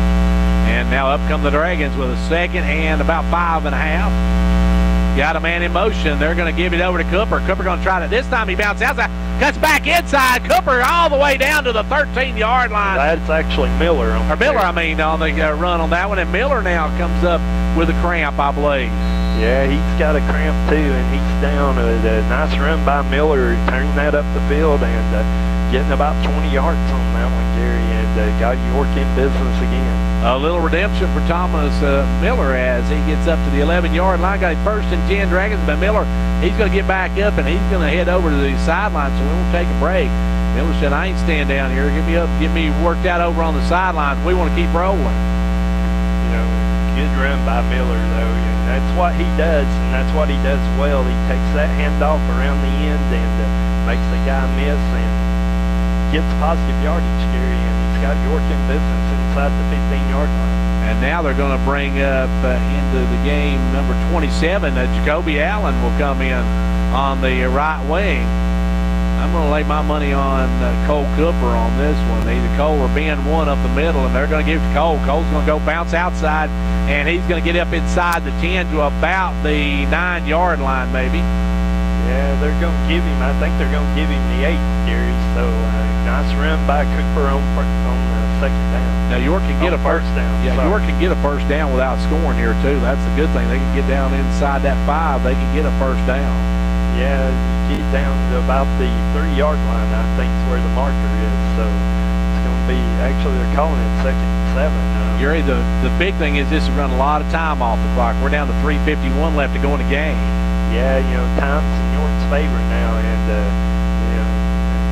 couple of turnovers, so it didn't look good for York, but they've overcome that and played a great 4th quarter there. And they're going to hand it off up the middle to Cooper. Cooper straight ahead to about it looks like the 8-yard line. Yeah, Ben Cooper on the carry there, and the fullback, they tried to hit the quick hitter, and looks like that's on about the 7-yard line. It's going to be 3rd and 4 here. And now back in comes Headings, as Headings, you got 2 plays with Headings. You're either going to give it to him up the middle, Gary, or he's going to lead block for Cole Cooper coming off that left wing. The way this 4th quarter's going, it's going to go to the right, and it's going to be Headings leading Cooper through the here. You're going to see if you can get a first down. Lefeview under center. Leftview's got a man in motion. He's going to give it off to Headings, and Headings straight ahead. No, it's going to be pitched at the last second, and that's going to lose some yards to Allen, Gary, as they tried that pitch. And now the Dragons find themselves in 4th and long. Yeah, getting a little bit out of what you've done well here in the 4th quarter, but tried to run a little bit of an option. They faked that run and tried to do an option play, and Oneida able to string it out for a big loss. But now York, the good thing about this is York can take it down to almost 2 minutes left to go before they have to do anything. Yeah, you go for a field goal here and try to make it a 7-point game. West is in the game, but they're going to call timeout here. They're going to run the play clock down, call timeout, and it'll be about 1:59 when they do that. But West's going to be in to attempt the field goal here, Gary, and it'll be right at a 30-yard field goal. York takes a timeout. We got 2 minutes exactly left to go in the game. The Dragons on top, 21-10. The kids are back in school and the weather's turning cooler, and that can only mean one thing. Flu season will start soon. This year, Hall Family Pharmacy wants to help you fight the flu. Getting a flu shot means that you are 60% less likely to get the flu virus. This year at Hall Family Pharmacy, we are excited to make a $1 donation to the local children's shopping spree for each flu shot we give. So don't let the flu knock you out, and come by Hall Family Pharmacy for your annual flu shot. You won't be the only one glad you did. And we're back now, and hopefully our static is gone. Is it good? Okay, Gage tell me the static is good. And most people would rather hear static to me, but that's a whole different story, Gary. We got 2 minutes left to go in this one. You're trying to finish it off here. If West can hit this through, it's a 2-touchdown lead. Yeah, and I think this is a good call by York here to bring him on. Actually, it looks like the offense is back on, Gary, so they're going to go for it. They brought him out, called the timeout, but now they're bringing the offense back on for 4th down. Gary, and even if they don't make it here, it's going to be a lot of yardage for Oneida, who's trailing by 11. Yeah, it is, and, got them kind of deep here. We'll see what York's got in mind. They're going to take it out. Leftview's going to roll it out. Leftview's still rolling. Leftview's still rolling. We got a flag down regardless of what happens here, but I believe that's going to be a hole on York. And they will blow the whistle, and Oneida will probably decline that one. As I see the hole out here, they'll decline it, and now they'll take over on downs, Gary. What would you have done on this? Maybe went from the field goal and try to it's an either-or situation, Gary. Depends on what Coach Wright wants to see, and obviously you want to see how his offense would react in a situation like this. The other thing you could have done is seen if West could have made a 30-yard field goal, in a little more of a pressure situation here as well. So, he took the option of putting the offense on the field and, turn it over on downs.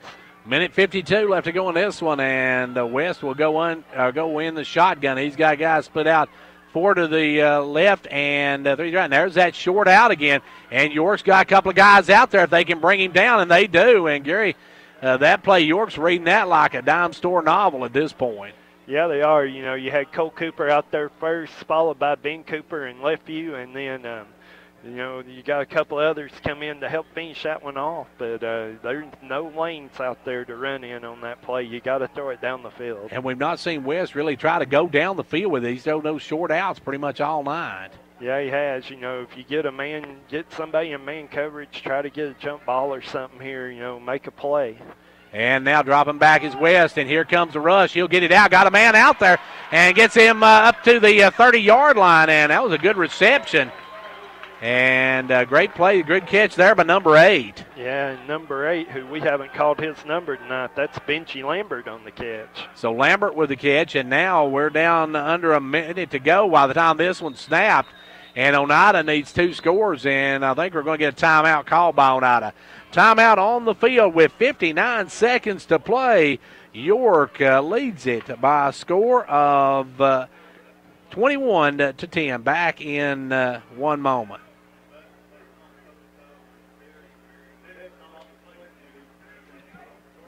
Well, I guess we'll keep it here this time, Gary. It seems like my computer says I can't play a commercial.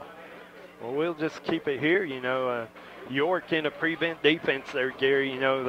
They've done a good job of stringing out that little screen pass, but gave West some time to throw that time, and he was able to pick a guy out there in the middle in Lambert and turn it upfield and get some positive yardage out of that play. And York with a good job, though, in the prevent. If you get a little rush on the quarterback, he doesn't have an opportunity to make that throw. And, Gary, at the point right now, York is they can give up another score, but they don't give it up too quickly. They don't, and, you'll give them that play, too, right now. 59.1 seconds to go. You're going to run the clock out running that play. And make them use their timeouts as well, as backup will come West down the shotgun. West with the snap. He's going to drop back, gets a little rush, throws it out. Oh, almost picked off. West almost had that one, Gary. Yeah, he wasn't looking for it, or he would have had it because it went right by his ear. And, that ball intended for number 22 for them, which is Morgan. And Morgan nowhere near the play. West was. If he's looking for it, he's got it and probably running. West heard that zing in his ear on that one, right? It went right by his head. And now Oneida back in the shotgun again. West got 3 split out wide to the right, 1 to the left. And you're going to put some heat on him, and here they come. The Dragons rolling out. They get the pass off and caught, and that's down to no, incomplete. Going to one-hop it does number 4, and that will be a third down now and 10 for the Indians. Yeah, that ball to Manus, who had worked free in the seam, Gary, but hopped it in there for one hopper incomplete, so it'll be third down for Oneida. And Oneida now, Gary, with only 49 seconds left to go, really got nothing to do but to go for it on 4 downs. It's crunch time. They need a touchdown and a field goal to get back in this one, plus a 2-point conversion. And with 49 seconds, that's going to be hard to do. As the quarterback drops back, he's going to float one out there. Oh, almost a great one-handed catch there by number 22, as number 22 looking to be on ESPN, I believe. Yeah, that was a good attempt by him. That ball, like a lot of them tonight, overthrown, but he went up the ladder to try to get it, got a hand on it, just couldn't pull it in, Gary's. So fourth and about to 10 for the Indians, 44 seconds left to go, so this is the final play of the game if Oneida can't connect here. He'll take the snap, and he'll roll back, rolling, throws it across too high again. It's incomplete.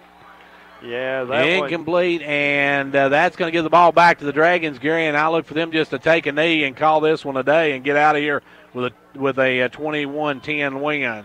Yeah, me too, and, a good hard-fought win by York here, and, kind of a defensive battle like we thought it would be. Both teams had spells where it looked like they were going to take control of it offensively, but in the end, York holds them scoreless in the second half and plays great on defense, gets a couple of scores on offense despite a couple of fumbles, and going to pull out the win here. And, Gary, this is one of those games going into next week when they got the number 5 team in AAA in Upperman that the Dragons really need is they're back in that victory formation and the snap, and that is probably going to do it. I don't think they'll have to snap it again. And, Gary, the York Dragons, a huge win here. They're now 5-0 on the season, but they've got a huge game coming up next week. But this one was maybe tougher than they expected. It was a hard-fought game, Gary, a hard-fought win, a physical game, fought in the trenches.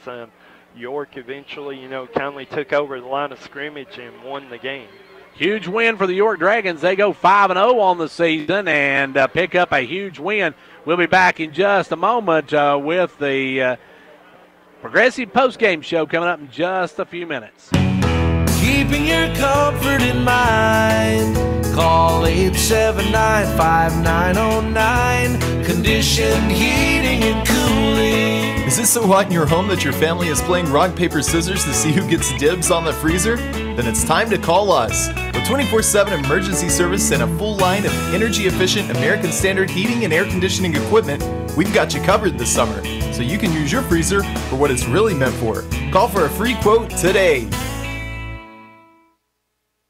With Twin Lakes Future-Proof Fiber Network, experience the gig difference. With up to 1,000 megabits per second, everything's different. Connect as many devices as you'd like and stream videos without buffering. Music and photos fly, gaming gets real, and nobody's left hanging. That's the gig difference with Twin Lakes. Call or visit us online at twinlakes.net to get your gig today. Some restrictions apply. Speed's not available in all areas. He's on the 30. He's on the 20. He's on the 10.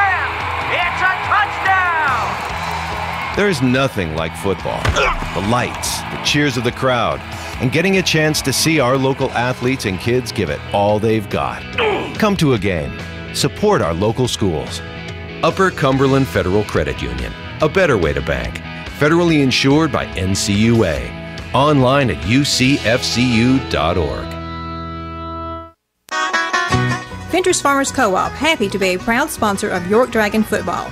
We wish you a winning season. Every game is a success when you have played your best. Fentress Farmers Co-op, bringing you quality products from feed, seed, and fertilizer, to automotive, to animal health and pet products, to gas, diesel, and propane, to clothing and boots for the family and a gift shop. All this and much more at Fentress Farmers Co-op, 1219 Old Highway 127 South, Jamestown. Go Dragons! Keeping your comfort in mind. Call 879-5909. Conditioned heating and cooling. Is it so hot in your home that your family is playing rock, paper, scissors to see who gets dibs on the freezer? Then it's time to call us. With 24/7 emergency service and a full line of energy-efficient American Standard heating and air conditioning equipment, we've got you covered this summer, so you can use your freezer for what it's really meant for. Call for a free quote today.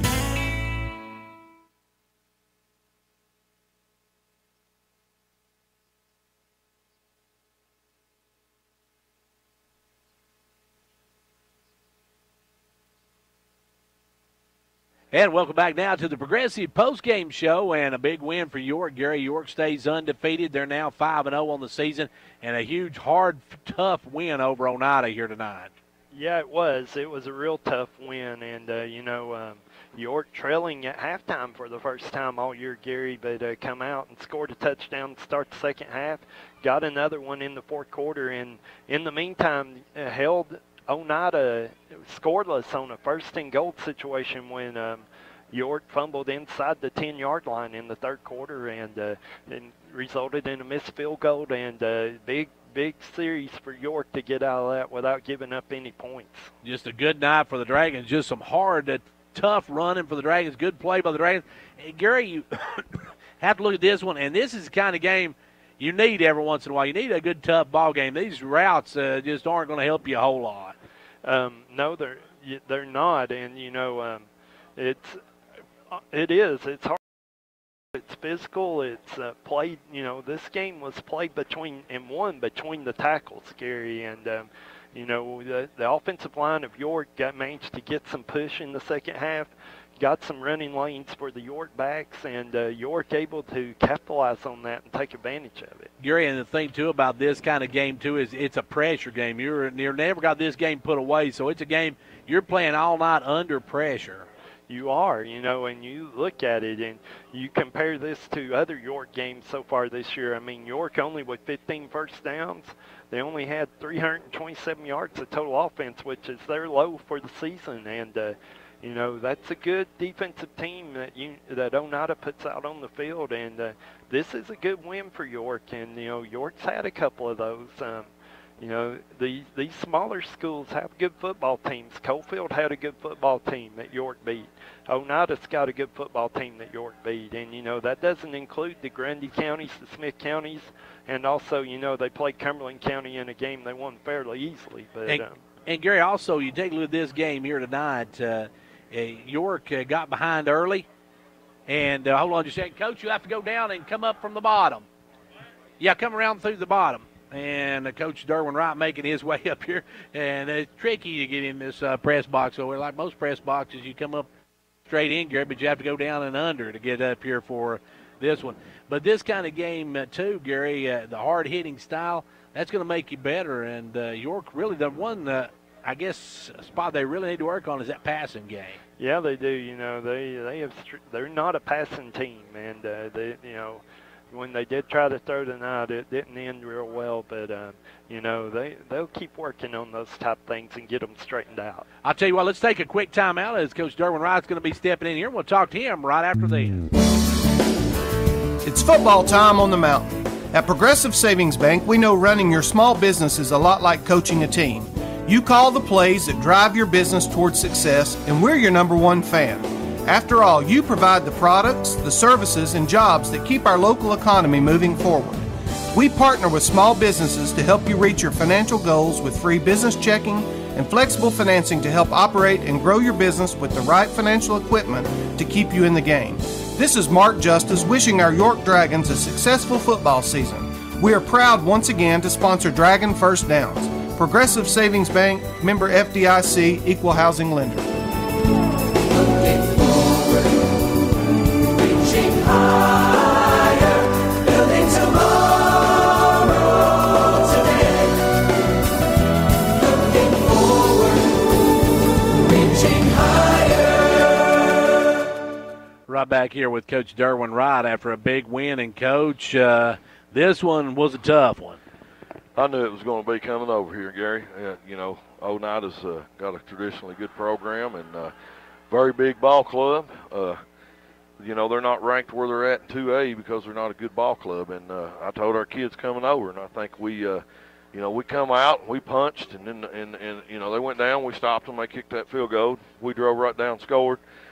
Came back and got a good defensive stop. Had the ball moving again, and we don't turn up. 260 pounds and don't turn up for a yard, and just a mental mistake. And, he's busting his butt trying to do something, but, we should have followed his blockers. But they punched us in the mouth and went in at half, down, it was 10-7. I told our guys, hey, we're getting the ball third quarter. Third quarter's going to decide it. Well, there's going to be 3 or 4 possessions because both teams, good running attack, both teams milking the clock down. And, our guys responded. But Thomas Miller, Thomas has been great running for us. He made a couple mistakes tonight. The defense bowed their neck and stopped them. And, I'm proud of the leadership of Landrick and Cole at linebacker and those guys, and just, getting that and not letting them score right there because that was a huge, huge thing. And then, we had the 2 turnovers both in the third quarter, which for defense hadn't rose up. We've been working a 4-man front, and, it just did a great job for us tonight. Without it, we would have lost this ball game.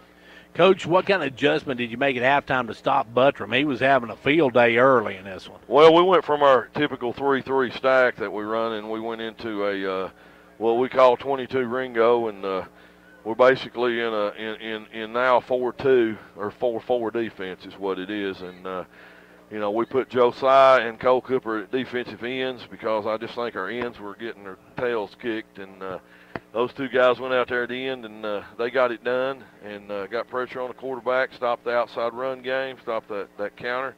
And once we stopped the running game and put them in a position where they had to throw, we then opened up and was what we call Johnny Ringo, and we said, go get them, So I'm proud of our defense, and I'm proud of coaches and what they've done.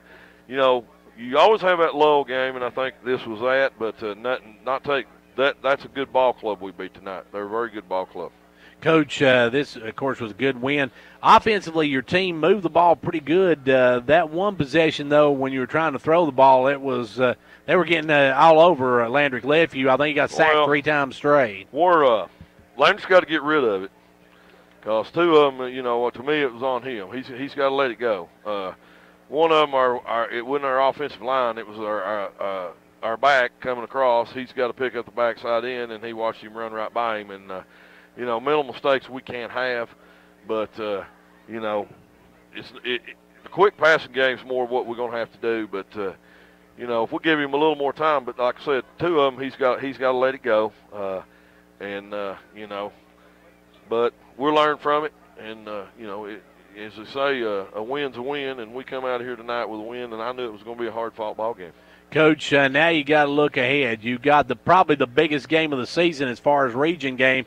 I don't know how Upperman did against Cumberland County, but I about bet the house on it. But that Upperman's going to come into that one undefeated. They have been on a roll. You guys have been on a roll.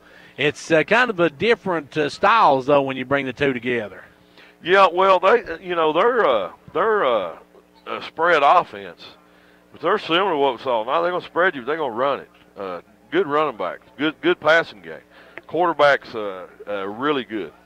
They're just a solid ball club. I think we're a solid ball club. We weren't as solid tonight, with the mental mistakes and the turnovers, but we got to fix that, and we got to go in, and we know it's going to be a tough ball game. We're at Upperman, but comparative scores, the teams we played that were like very comparative scores, and we just got to come out and be ready to play and execute and get the job done.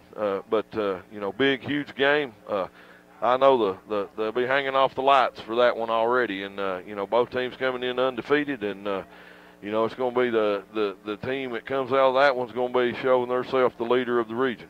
And, Coach, a lot of folks say that could be for the region title right there. Sequatchie may have something to say before it's over, but that's the only I overlook Cannon County. Hey, it's high school football, folks, they're all, you got to go out hit, out hustle, and out execute. And, we almost got out executed tonight. I just think those fumbles and turnovers and mistakes and just, things that we've not been making that we just didn't have enough mental focus. But, that's I've learned that a long time ago. Every game starts 0-0, and that ball bounces funny. You can't put it on. Can't put it on the ground. And I watched Oneida's film, and they lost to Herman, but they beat themselves against Herman. They had 5 turnovers in that game, and still played a close game with them. So I thought, this is a team right here. If they don't make mistakes, it'll be hard to beat. And I think our guys just in the end, we just pounded the ball enough that we were able to pull the win out. Well, Coach, we want to thank you for joining us. A great win here tonight, and looking forward to next week when you head over to Upperman, our last road game of the season. Amen. It's going to be nice to get home after that one next week. Absolutely. Travel expenses killing me. Hey, well, thanks again, Coach, and we will see you on Monday. And that was Coach Derwin Wright. We're going to take a final break, and then we'll be back after this word from Progressive Savings Bank. Cheer this year for all our school teams and activities. Get behind our local schools. Join the parent-teachers group and help improve the quality of education. Sponsor school activities. Go to a ball game, hear a concert, reach higher. Progressive Savings Bank, insured by FDIC. Everything we do, it's true. We do for you. And back here at Oneida High School, where York wins it here tonight by a final of 21-10. And it's time now for our Hall's Family Pharmacy Player of the Game. We'll have our Player of the Game right after this. Hello, this is Philip Hall with Hall Family Pharmacy. We are proud to feature this broadcast Player of the Game. For winning service that you can be proud of, choose Hall Family Pharmacy. And back here where it's time now, Gary, to name our Hall's Player of the Game. And tell us who we decided on. Well, I think we're going to have co-players of the game, Gary, just strictly because of the importance of it. Cole Cooper, 12 carries for 97 yards, and more importantly, he helped York establish control of the game in the fourth quarter, running the football, and he's a big part of the reason they won the football game. The other player of the game would be Landry Cliffview, 9 carries for 69 yards, 2 touchdowns. He was 0 for 2 passing, but probably as important, 13 total tackles, 10 solo, 3 assists, and, he did it on both sides of the ball tonight. So I think both of those guys were real important in this victory.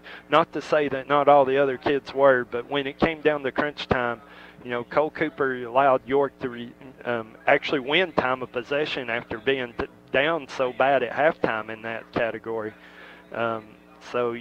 Co-players of the game today, Cole Cooper, Landry Cliffview, both of them very deserving. So the Coal Train and the Landmine, Landry Cliffview exploded for the win here tonight, and they are our Hall's Family Pharmacy co-players of the game. We appreciate everybody, our Hall's Family Pharmacy, for giving us our players of the game. Big thank you to our sponsors tonight. They are Upper Cumberland Federal Credit Union in Clark Range, State Representative John Mark Wendell, Fitris Farmers Co-op, Hall's Family Pharmacy, First Volunteer Bank, Pizza Hut of Jamestown, Condition Heating and Cooling, Mid-Thrift Pharmacy, Twin Lakes Telephone, Casey Frontier Chevrolet, Jamestown Regional Medical Center, Fitris County Executive Jimmy Johnson, and Southeast Drywall, along with State Representative Kelly Kiesling, State Senator Ken Yeager.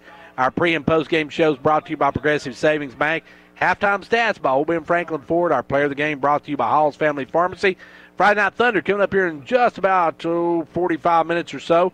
We'll be calling in, talking with the guys from Friday Night Thunder, and we'll have that coming up, brought to you by the Union Bank and the Coach Derwin Wright Sports Show, brought to you each Monday by the good folks at the Union Bank in Jamestown, Clark Range, and Byrdstown. Now, don't forget, coming up next week, you're going to be on the road to take on Upperman. Gary, that's a battle of number 9 versus number 5 right now. Yeah, and Upperman won 63-0 tonight over Cumberland County. A big surprise there, really. But both teams going to come in undefeated, and it's going to be a game of wills. And we heard Coach Wright talk about Upperman known for throwing the football, but they have a great running back, and York running this power set offense, and getting positive yards, and it's going to be a battle, and it'll be one lost on the line of scrimmage again. But more importantly, York facing a passing team for the first time all year. It'll be interesting to see how they meet that challenge, and it should be a good one down in Baxter next Friday night. And Gary, most folks think that could be the title game right there. Whoever wins that, they expect to win out in the region. But like I mentioned, Sequatchie and Cannon may have something to say about that before the season's over. Yeah, they could, but really this is probably going to be the one that determines first and second in the region. Sequatchie, probably not as strong as they've been in previous years. They beat Bledsoe tonight 21-14. They're 3-2 on the season, but you look at it, Smith County's down some this year, but this one next Friday night probably going to be the one that sets the tone for this region. Well, congratulations goes out to the York Dragons. They are 5-0 on the season as they beat Oneida here tonight, 21-10. That's going to wrap it up for us. We want to thank Gage on camera one. This will be shown Sunday, 2 o'clock on Twin Lakes Cable Channel 953, Comcast Cable Channel 12, CLTV. Be sure to join us for that on Sunday. And don't forget, coming up Thursday, I'm going to throw this one out there. The Fentress County Crush going to be playing the opening round of the playoffs in junior high football action. They're going to be hosting it. So come on out Thursday night, 6:30, as the Crush host round 1 of the playoffs. And we appreciate everybody joining us for that, as we'll be videoing that as well to show back on the CLTV. Until Friday night, when we're on the road to Upperman for a big, big, big region matchup, I'm Gary Clark. See you at the game.